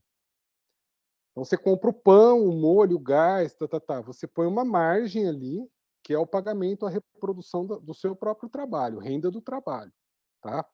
Mas você não aguenta produzir e entregar e etc. Então você contrata um menininho para entregar. Cara, não vai, por mais que você esteja entregando mais e produzindo mais e tal ali, não vai dessa exploração que você faz sobre o menininho, não importa no seu negócio, ali é um custo mesmo, né? É um custo para o capitalista pagar esse salário, concorda? Agora, se você vai para um negócio assim, vamos supor, você vai para uma rede tipo Madeiro, né? Aí é o contrário, né? É de cada pessoa que você emprega que você tira o valor que você vai reinvestir. Há uma inversão, né? Aí, de fato, é o trabalho produzindo, né? Você concorda? Sim, uma empresa familiar pequena, vamos supor, você, seu pai, e eu emprego lá 4 chapeiros e um cara para entregar. Paga um salário mínimo para todo mundo, esse cara que entrega, eu, sei lá, contrato informalmente lá um motoqueiro, tal, sei o quê, entendeu?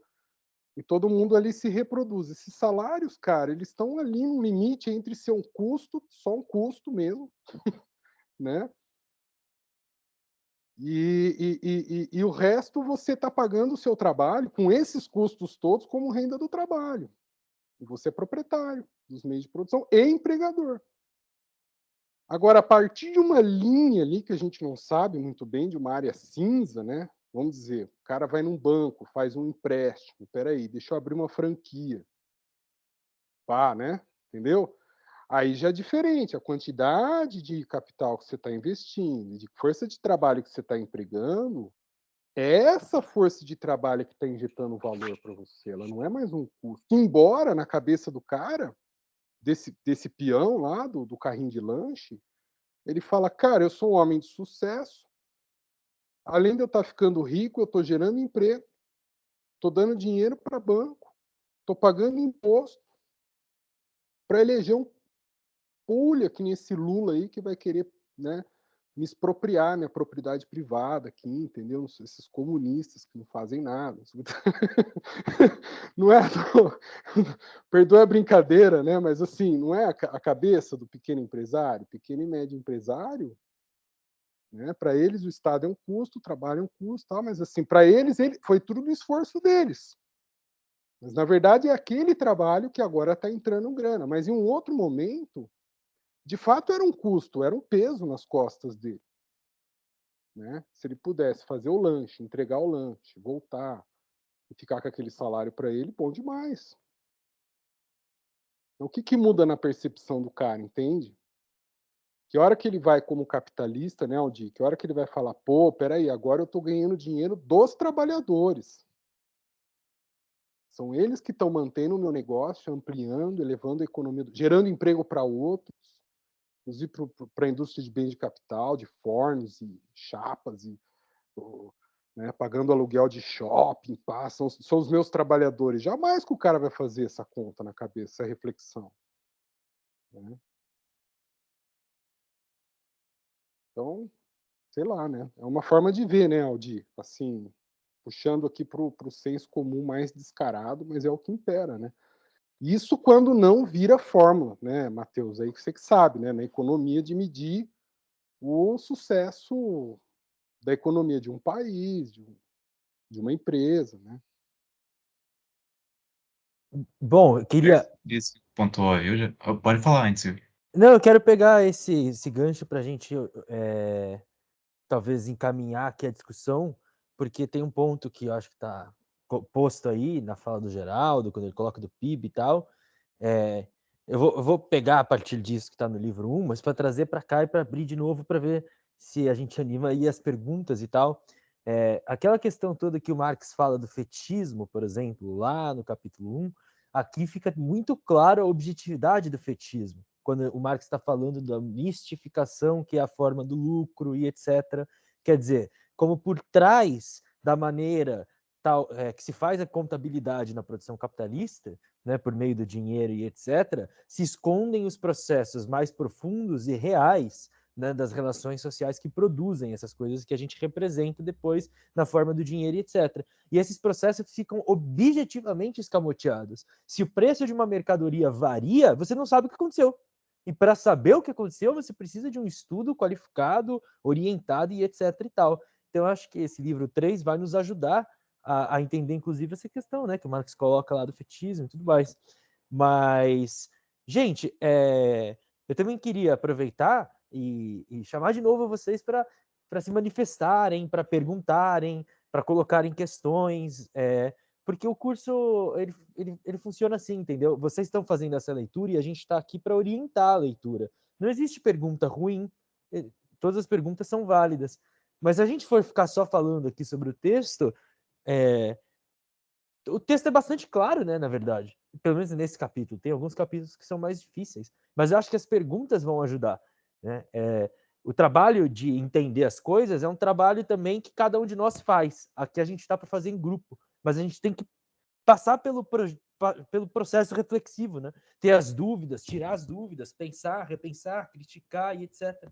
Então a gente depende que vocês tragam essas questões, né, da leitura. Por exemplo, tá claro por que o capital constante aqui, né, sob a ótica do livro 3 desse capítulo, por que o capital constante e o capital variável, como que eles são diferentes na formação do preço de custo e na formação do valor, né? Como que isso aparece para o capitalista, qual que é o processo real que está por baixo, né? Algumas questões que o Marx discute aí nesse capítulo, por exemplo, está claro também, por exemplo, a objetividade social que faz com que o lucro seja o lucro, né? Que o lucro não é simples mistificação do mais-valor, é uma coisa objetiva, né? O capitalista percebe o lucro como algo que vem do seu capital.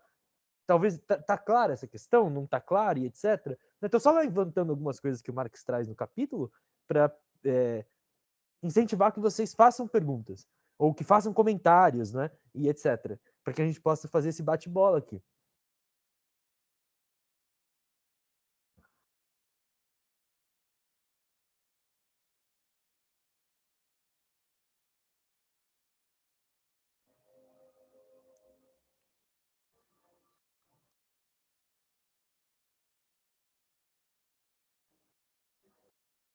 Ninguém? Vou só fazer um comentário. Pode fazer. Essa questão de ser o trabalho que remunera o capital, né? Foi uma das falas da Sofia Manzano acho que era no Pânico, né? Ou na Jovem Pan, não sei. E me parece que escamotear isso que o Marx explicita ao longo da obra é a tarefa da ideologia, né? Porque capitalista não tem nenhum interesse em explicitar que a remuneração dele vem do trabalho, né? Então ele cria formas, né, de falsear essa realidade para simplesmente nebular a visão, né, das pessoas. Então, não sei, só uma ficha que caiu aqui, me parece que, né, uma constatação, assim, de que esse falseamento faz parte, inclusive, da própria reprodução do capital, né? Enfim, é uma narrativa que convence muita gente. Legal. E veja, tem ideólogos que talvez façam isso de caso pensado, mas percebam que o Marx está mostrando aqui é, inclusive, o fundamento real disso. O capitalista fala essas coisas não é porque ele quer enganar outra pessoa de que as coisas são assim, mas ele sabe que não são. O capitalista não pensa desse jeito, que o trabalho produz a riqueza, porque ele é o capitalista. Porque para ele é o que o Marx está mostrando. O lucro brota do capital que ele emprega. Ele pegou R$500 ou o que quer que seja e investiu. Não é? E aquilo ali, aquele capital que ele botou em movimento é que vai gerar um lucro no final das contas. Para ele é assim. Ele gera empregos, entendeu? É isso que o Marx está mostrando. Tipo, claro que depois o cara pode pesquisar, entender que não é assim. Você vai ter toda uma classe de ideólogos, de cientistas que vão falar que não é e que não sei o quê. Isso vai tomar uma forma hiper mega complexa, né? Vai ter ciência econômica, vai ter ciência política, vai ter filosofia e tudo isso que vai, entre aspas, legitimar e justificar esse ponto de vista. Mas esse ponto de vista é uma objetividade. Né? O capitalista, a capitalista, né? Homem, mulher, que quer que seja, está nessa posição, concretamente. Né? E o que o Marx está mostrando aqui é a partir da produção. Né?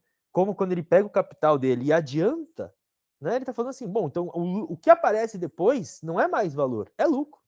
É o que ele está sendo remunerado. E, gente, a gente está no capítulo 1, mas esse livro ele tem um salto qualitativo na teoria do Marx que é fundamental, que a gente vai ver nos capítulos 8, 9 e 10, que é quando se formam os preços de produção. Ali, como a Gabi falou, a gente vai ver as mercadorias não são vendidas pelos seus valores imediatos, né, individuais, mas os capitalistas disputam na totalidade da produção social pela totalidade do mais valor produzido.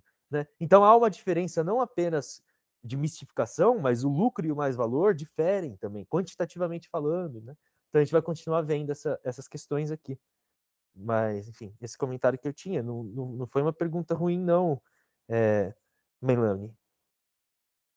Né? Mas eu queria deixar claro, não é uma falsificação da consciência, da cabeça. Tem um fundamento social para isso. Para ele é assim, entendeu? Objetivamente falando, imediatamente falando. Né? Tanto que para entender como se dá de verdade, precisou de, uma quantidade absurda de trabalho humano, não apenas pelo Marx, mas por muita gente para entender como se dá o processo.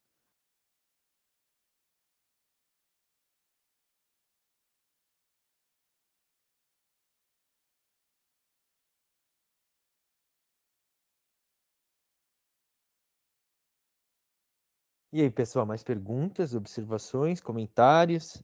Estamos em quantos aqui? 19 na sala. Ó, eu acho que ficaria legal se você ou a Gabriela explicasse um pouco de novo aquela questão do capital fixo, circulante, constante e variável. Porque uma parte do capital circulante é o salário, etc. Acho que era mais legal explicar essa parte. Legal. Não sei se Gabi e Matheus querem falar a respeito, ou se eu falo. Ali, ó, boa ideia. Sinta-se à vontade. Quer falar, Matheus? Não, pode se sentir à vontade. Bom, então, tá bom, gente. Ó, de uma maneira simples, mas se não ficar... você quer falar, Gabi? Pode falar. Pode falar. Fala aí. Eu falo? Então tá bom. De uma maneira simples, mas daí se quiserem complementar, se quiserem perguntar e etc, né? Essas categorias de capital fixo, capital circulante, vão aparecer onde, né? Principalmente no livro 2. Vai ser quando o Marx vai tratar disso. Por que tem que se... Percebam outra questão. Lá no livro 1, o Marx está falando de capital constante e capital variável. Quando ele já está tratando da circulação do capital no livro 2, já começa a aparecer o ponto de vista do capital. Por quê? Porque ele vai observar, não é, a si próprio como não capital constante e capital variável. Ele vai observar a si próprio como capital fixo e capital circulante. E então, o que difere o capital fixo do capital circulante? O capital circulante é todo aquele capital que entra por inteiro no processo produtivo e é nele consumido, não é? E depois sai por inteiro desse processo produtivo metamorfoseado nas mercadorias que ali foram produzidas, não é? Então, por exemplo, os objetos de trabalho que são inteiramente consumidos no processo produtivo, desde o carvão que se queima inteiramente para fazer as coisas funcionar, até, sei lá, a madeira que é trabalhada para mudar de forma e se transformar numa outra coisa e vai ser a base daquele produto, né? Qual que é a outra parte da produção, além dos objetos e meios de trabalho que são inteiramente consumidos no processo, que também é inteiramente consumido no processo ali, né, de uma vez só? É a força de trabalho. Mas a força de trabalho, né, que ali é consumida como trabalho, ela é reproduzida todos os dias. Né? Mas todas as vezes que ela entra no processo de trabalho, ela entra por inteiro, se despende por inteiro.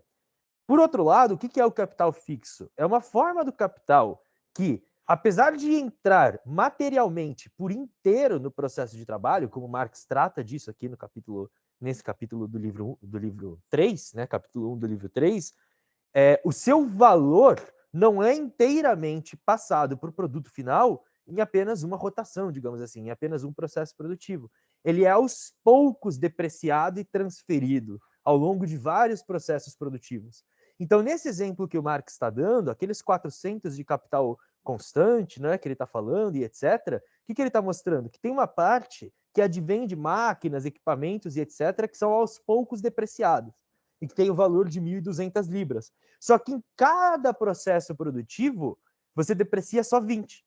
Por isso que é um capital fixo, porque ele se mantém ali como capital em vários processos produtivos. Não é consumido de uma vez só, num processo apenas. Não é? Se esse capital de 1.200 ele é consumido 20 por cada vez, a gente consegue calcular, por exemplo, quantos processos produtivos terão que ocorrer para que ele seja inteiramente consumido, depreciado. E daí você vai ter que fazer o quê?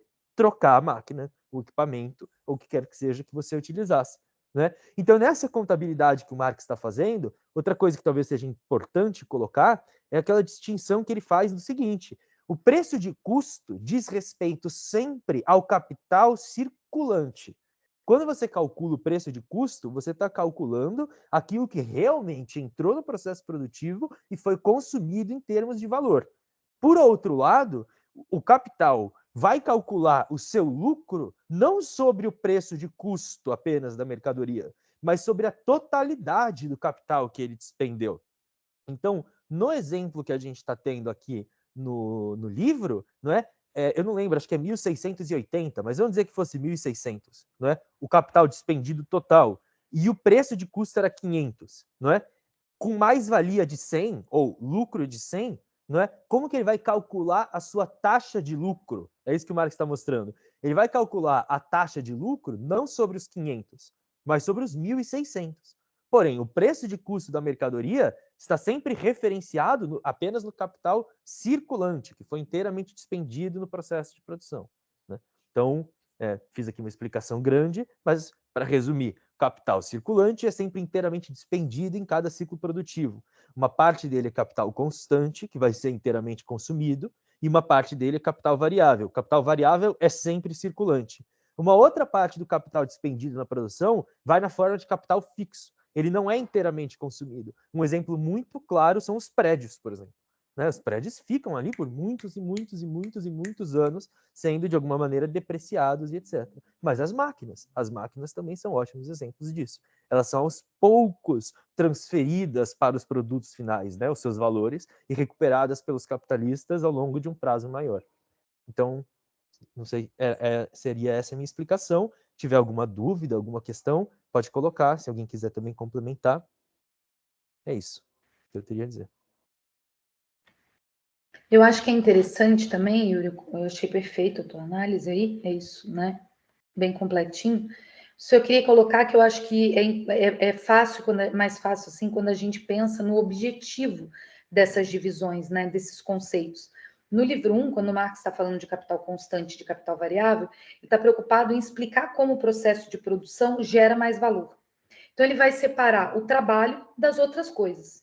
né, o trabalho, do que é o resto do capital, que é trabalho morto. Separar o trabalho vivo do trabalho morto e mostrar que o capital variável é aquele que produz valor. No livro 2, a preocupação já é ver como o capitalista faz essa contabilidade, como que ele, na circulação, calcula o seu lucro nas rotações do capital, como que ele vai, daí, passar por uma reprodução, né, ampliada, aumentando cada vez mais, reinvestindo a mais-valia que ele consegue conquistar na produção, né? Então, no livro 2, não é só capital variável e capital constante, porque interessa ver o que eu já tenho e o que eu preciso comprar em cada rotação do capital, porque é assim que eu faço o cálculo. Então, não vai servir mais essa diferença de... Quer dizer, claro que as coisas, como a gente está colocando, sempre uma vai já pressupondo a outra, né? Então, não é que não serve, mas as categorias são outras, de capital circulante e capital fixo, nesse caso, porque o que eu já tenho que é estável, né? Como o Yuri acabou de colocar, máquinas e, por exemplo, os prédios, e o que eu tenho que comprar em cada nova rotação do capital. Por exemplo, trabalho e matérias-primas. Então, a divisão já não vai ser mais entre trabalho e as outras coisas, né? A divisão vai ser entre o que está fixo e o que é circulante é o que eu preciso comprar em cada nova rotação. Por exemplo, pagar os trabalhadores daquela rotação e pagar as matérias-primas daquela rotação. Baseado nisso, eu vou ter o meu custo de sempre ali, né? Porque o que o Adi pergunta também, que é assim, poxa, mas ele não tem previsibilidade nenhuma, ele não consegue fazer um cálculo da mais-valia, mas ele tem uma noção. A noção dele é uma noção de trás para frente do que a gente está fazendo, né? O capitalista, ele olha lá o produto, a mercadoria no mercado, e ele fala, essa mercadoria tem mais ou menos tal preço. Então, por quanto de custo que eu vou produzir para eu ter determinada margem de lucro, que é uma média entre os capitalistas? É esse pensamento que ele tem, né? Ele olha para frente e fala, a xícara, ela está sendo vendida eu estou com outra xícara, ela está sendo vendida a R$50 no mercado. Quanto que eu tenho que ter de custo, de preço de custo, para ter uma média de lucro que é mais ou menos 15%, porque é mais ou menos o que está no mercado? Que é o que a gente vai ver no futuro, porque o capitalista ele tem uma noção do lucro, porque ele tem um dinheiro que ele pode colocar em vários lugares. Então, está lá o título da dívida pública, está oferecendo para ele 10% de lucro.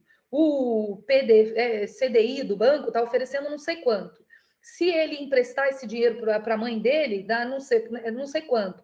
Ele tem opções, se ele comprar uma terra e colocar para alugar, tem tanto, né? A renda da terra, ou comprar um apartamento e pôr para alugar.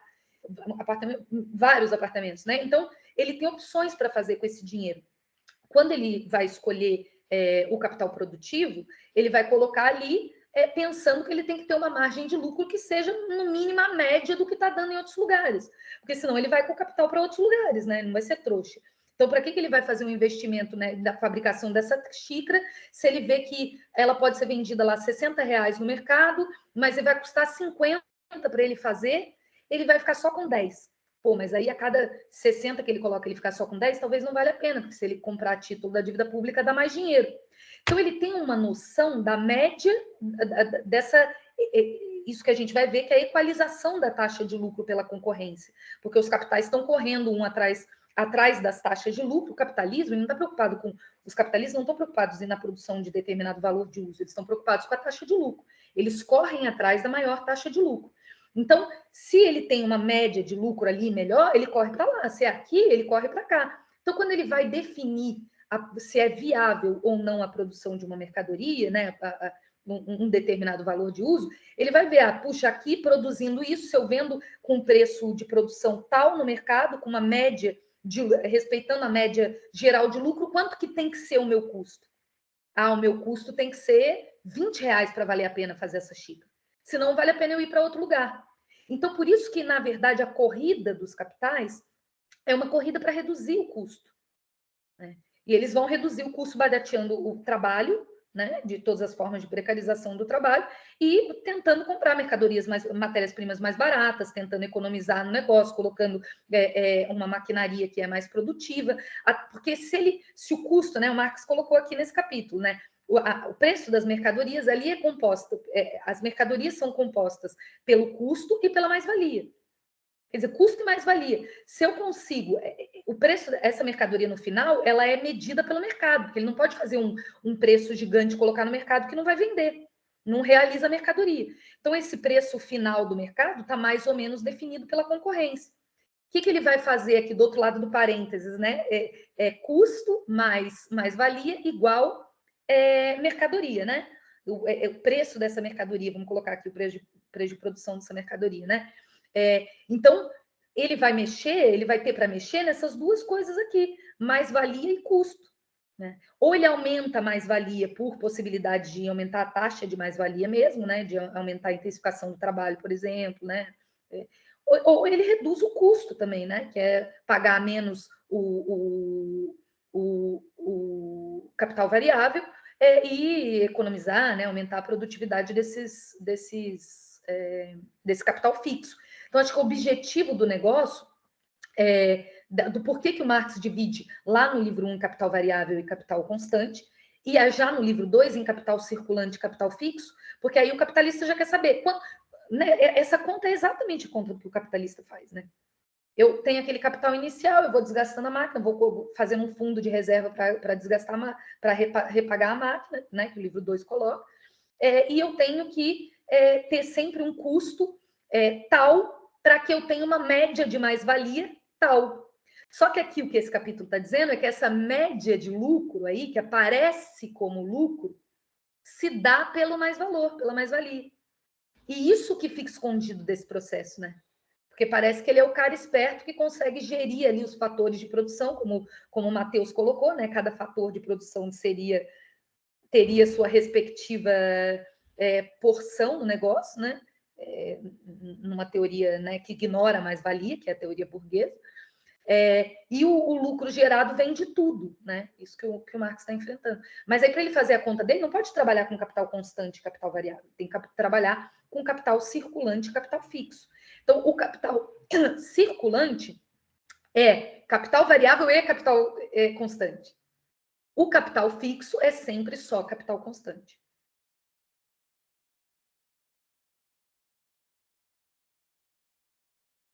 Perfeito. Gente, ó, já são 20h47, eu sei que talvez o encontro esteja... A gente está um pouco devagar hoje, mas eu queria fazer um comentário que é o seguinte, que a Gabi já colocou, né? O caldo vai engrossando. A gente está no livro 3, já tem 2 livros atrás, apesar de que eu acho que o livro 2 é importante para entender o livro 3, mas o livro 1 certamente é mais fundamental. Mas o caldo vai engrossando aqui no livro 3 também. Então eu acho que esse primeiro capítulo ele é até que bem direto ao ponto, bem claro, ele é até que bem simples. Mas qualquer dúvida é uma dúvida importante, porque a gente vai evoluindo aqui e a gente vai ver, por exemplo, né, vou reforçar, ali nos capítulos 8, 9 e 10, quando surge preço de produção, a gente vai ver como coisas que o Marx está colocando aqui têm uma importância prática para além apenas de dizer assim, o lucro é mistificação, por exemplo, entendeu? Porque, novamente, né, essa questão toda de como a taxa de lucro, né, vai estar baseada no capital despendido e etc. Eu estou dando um adiantamento só para dizer assim, não tenham receio de fazer nenhuma pergunta agora, porque esses primeiros momentos, eles são os fundamentos do que a gente vai discutir ali mais adiante e no resto desse encontro como um todo, né, a respeito do livro 3. Reforçando isso, não tiverem perguntas e etc., é claro, não há problema nenhum se todo mundo entendeu o texto também, não vamos ter problemas, então, nos próximos capítulos e sem problema nenhum. Mas reforçando aí, não tenham medo de fazer perguntas, nenhum. Né? Elas são importantes para o desenvolvimento aqui do grupo como um todo. E a gente agradece, evidentemente, todas as perguntas que já foram feitas, observações, comentários.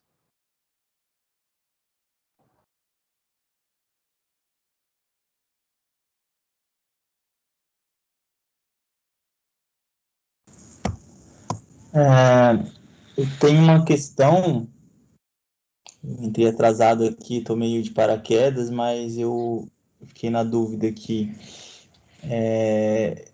Eu não tenho muita familiaridade com essas categorias do livro 3, assim, né? Preço de custo, no caso, eu poderia dizer que existe uma correspondência e... Não sei se é correto dizer correspondência, mas se há uma aproximação maior entre o preço de custo e o valor da mercadoria... Legal, boa pergunta, Eziel. Obrigado por tê-la colocado. sem cobrança, tá? É só para eu saber. Você chegou a ler o capítulo ou você ainda não pôde ler o capítulo e veio participar do encontro e fez a pergunta? Só para eu saber. Não, eu não consegui ler o capítulo. Beleza, sem problema. A gente vai Uhum. comentar aqui, mas é importante lembrar que a leitura dos capítulos ela ajuda, né? Mas Claro. assim, não é, Eu vou não, tentar não é só para acompanhar você. depois. E Aham. não é só para você que eu tô falando isso, inclusive especialmente não para você, mas porque eu tô vendo que você chegou, você fez a pergunta e nos dá a possibilidade de falar de um tema que é fundamental e que se não fosse a sua pergunta, a gente provavelmente passaria batido por isso. Então agradecemos a pergunta e aproveito para relembrar, né, que a leitura ajuda.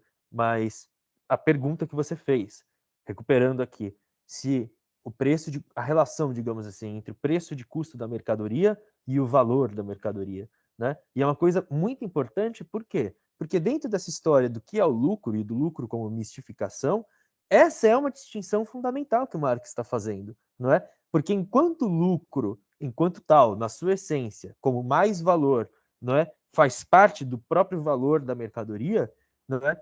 Pro capitalista, o lucro vai aparecer como a venda da mercadoria acima do seu valor. Porque pro capitalista, o preço de custo aparece como se fosse o valor da mercadoria. Precisamente, por exemplo, a mistificação que o salário, né, implica, que parece que você está remunerando a força de trabalho por aquilo que ela produz, quando, na verdade, você remunera a força de trabalho pelo valor da força de trabalho, que é calculado pelos seus meios de subsistência, e a força de trabalho produz um valor inteiramente novo na jornada. Né? Então é isso que o Marx está tratando aqui, nesse capítulo, você vai ter oportunidade de ver depois, ele vai começar falando do capital constante, e ele vai dizer, bom, o capital constante não tem segredo, ele transfere o seu valor, que já está ali nele, para o valor da mercadoria final. Então, no exemplo que o Marx dá, o capital constante é igual a 400. Bom, se o capital constante é igual a 400, né, esse capital constante ele está falando do capital constante circulante, não é? Então, se o capital constante circulante é igual a 400, no valor da mercadoria você vai ter também esses 400 reaparecendo. Porém, a força de trabalho, né, quando posta em movimento, produz um valor novo. Nesse caso, no nosso exemplo do livro, esse valor novo é 200. Né? Desses 200, 100 voltam para ela como a sua própria remuneração pelo seu trabalho e 100 é mais valor. Né? Então, o que o Marx está mostrando ali? A constituição do valor da mercadoria. Como a Gabi colocou, C mais V mais M. O valor da mercadoria é 600. Porém, o preço de custo da mercadoria é apenas de 500. Porque o preço de custo da mercadoria não é o valor da mercadoria como por inteiro, mas é aquilo que o capitalista despendeu, não é, anteriormente ao processo de produção para ter então as possibilidades de produzir essas mercadorias que vão ser vendidas. Por que é que o preço de custo da mercadoria é sempre menor do que o valor da mercadoria? Porque no preço de custo da mercadoria não está incluída a mais-valia.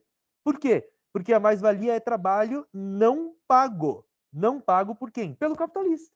Não é? Então, no valor da mercadoria está contido preço de custo, que é o que o capitalista pagou, que é todo o trabalho que entra na produção, capital constante e variável, e nas mercadorias finais tem tudo aquilo, mas tem um valor novo que vai ser apropriado pelo capitalista, que é o mais valor. Né? No valor da mercadoria, portanto, está contido o trabalho não pago.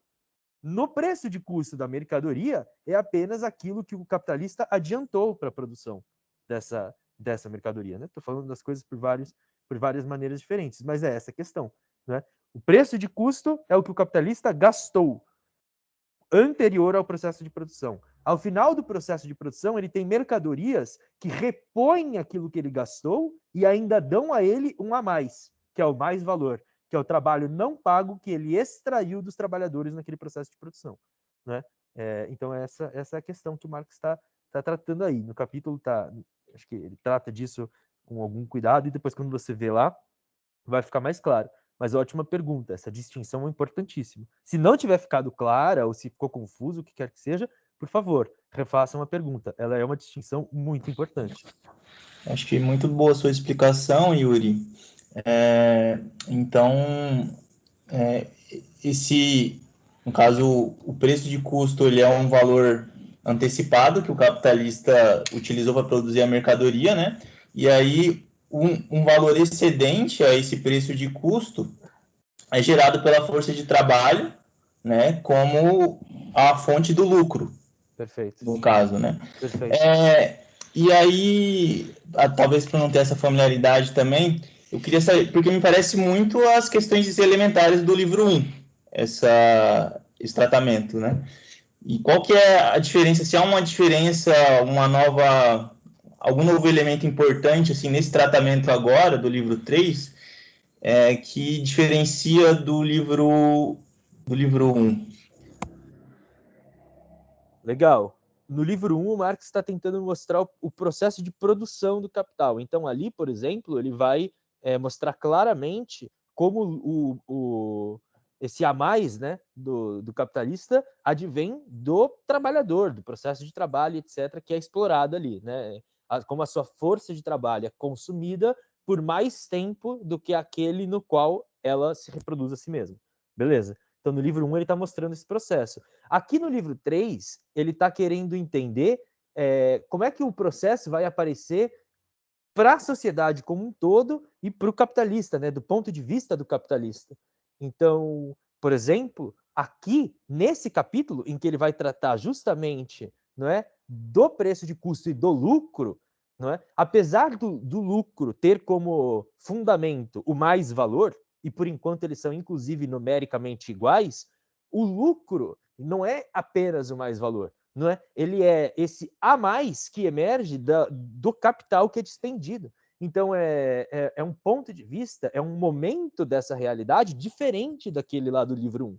Lá no livro 1, a gente estava vendo o processo por dentro. Aqui no livro 3, a gente está começando a ver o processo como se fôssemos nós mesmos os capitalistas e como a gente perceberia isso.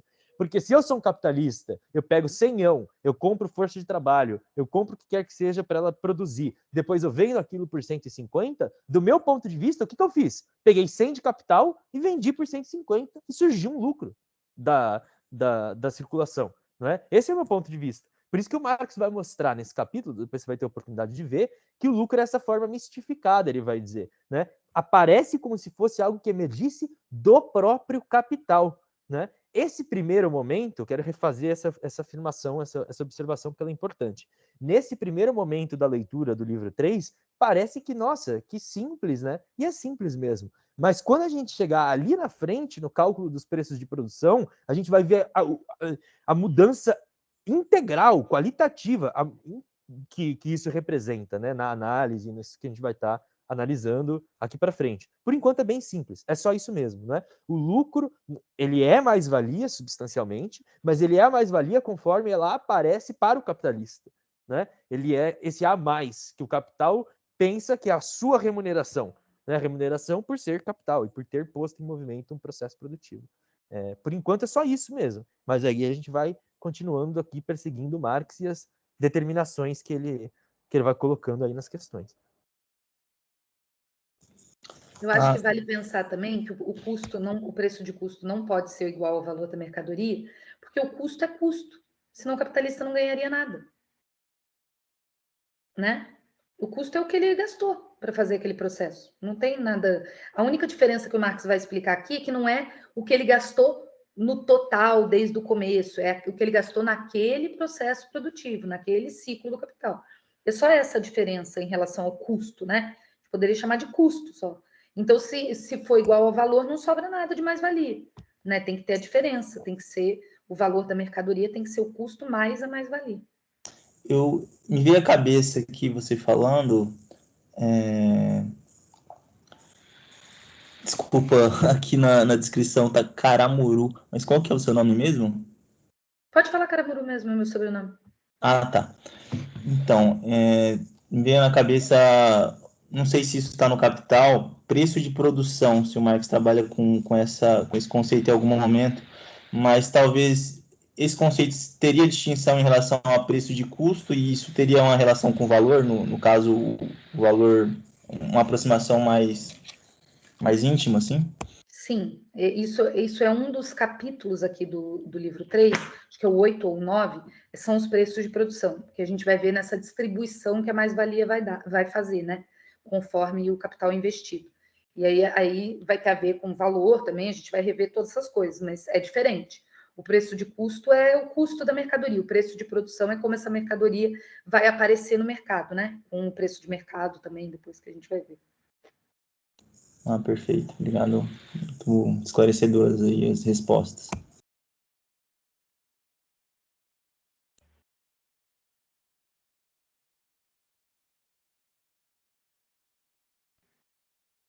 É que eu acho que confunde um pouco, porque podia ser só custo, né? E não preço de custo.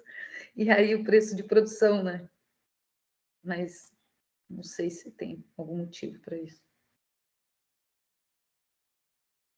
Mais alguma dúvida aí, gente? Deu 21 horas, a gente geralmente começa bem na horinha e termina bem na horinha. Mas eu acho que fica, assim, o agradecimento, queria dizer de novo que esse é um lugar privilegiado, assim, para a leitura dos textos, né? A gente vê muito grupo que o professor está explicando, o Capital, sabe? Professoras, né? Tem no YouTube, então acho que a diferença do grupo mesmo é a gente poder ler o texto, assim. Eu sei que é um esforçozinho, né? Mas pensar que é 4 meses só para você fazer um livro do Capital, que é eu sempre sinto assim que é o estudo fundamental, né? O estudo que se aplica em todas as coisas depois, que faz você entender a realidade. É como aprender a ler, né? Então, para depois conseguir fazer as frases nos seus lugares. Então, acho que fica aí também um chamado para a gente tentar fazer as leituras, né? Eu sei que tem um pouco de matemática, às vezes, no livro, mas nós temos aqui, tanto, não eu, né? Mas tanto o Yuri quanto o Matheus, que consegue interpretar a parte matemática aí. Então, fica o apelo. Bom, o professor Tipola não está aqui, né, para brigar com todo mundo, que Desculpa. ele tem que ler obrigatoriamente. Desculpa, eu queria colocar outra questão aqui de quem chegou de paraquedas. Para acompanhar de forma mais fácil, assim, eu não tenho uma edição do livro 3 boa, assim, tipo, alguém teria uma para compartilhar isso, talvez por e-mail, uma edição em PDF, assim? Oi? Quem que está falando? Eziel. Eziel, esse livro aqui da Boitempo é o livro que a maioria de nós temos, né? Que é o livro 3. Eu sei, a gente está gravando, né? Mas eu sei que tem um pirata dele por aí. Então, procura aí com os colegas, mas eu acho que até aquele site lá, a gente não pode, infelizmente, né, divulgar assim. Eu tenho, se você falar comigo no privado. Mas eu acho que tem um site aí que tem, assim. Pensando, né, gente, o ideal é comprar, mas a gente sabe que o livro é caro no Brasil e o salário é baixo, né? Então, enquanto for assim, eu defendo mesmo o negócio. Então, tem como você conseguir esse PDF aqui. Tá, vou dar uma procuradinha, brigadão. Você conhece o Library Genesis? Procura aí. Library Genesis. Você acha boa. Esse negócio. Tá bom? Legal, Yuri. Valeu. É isso. Então tá, Mais gente. alguém, gente?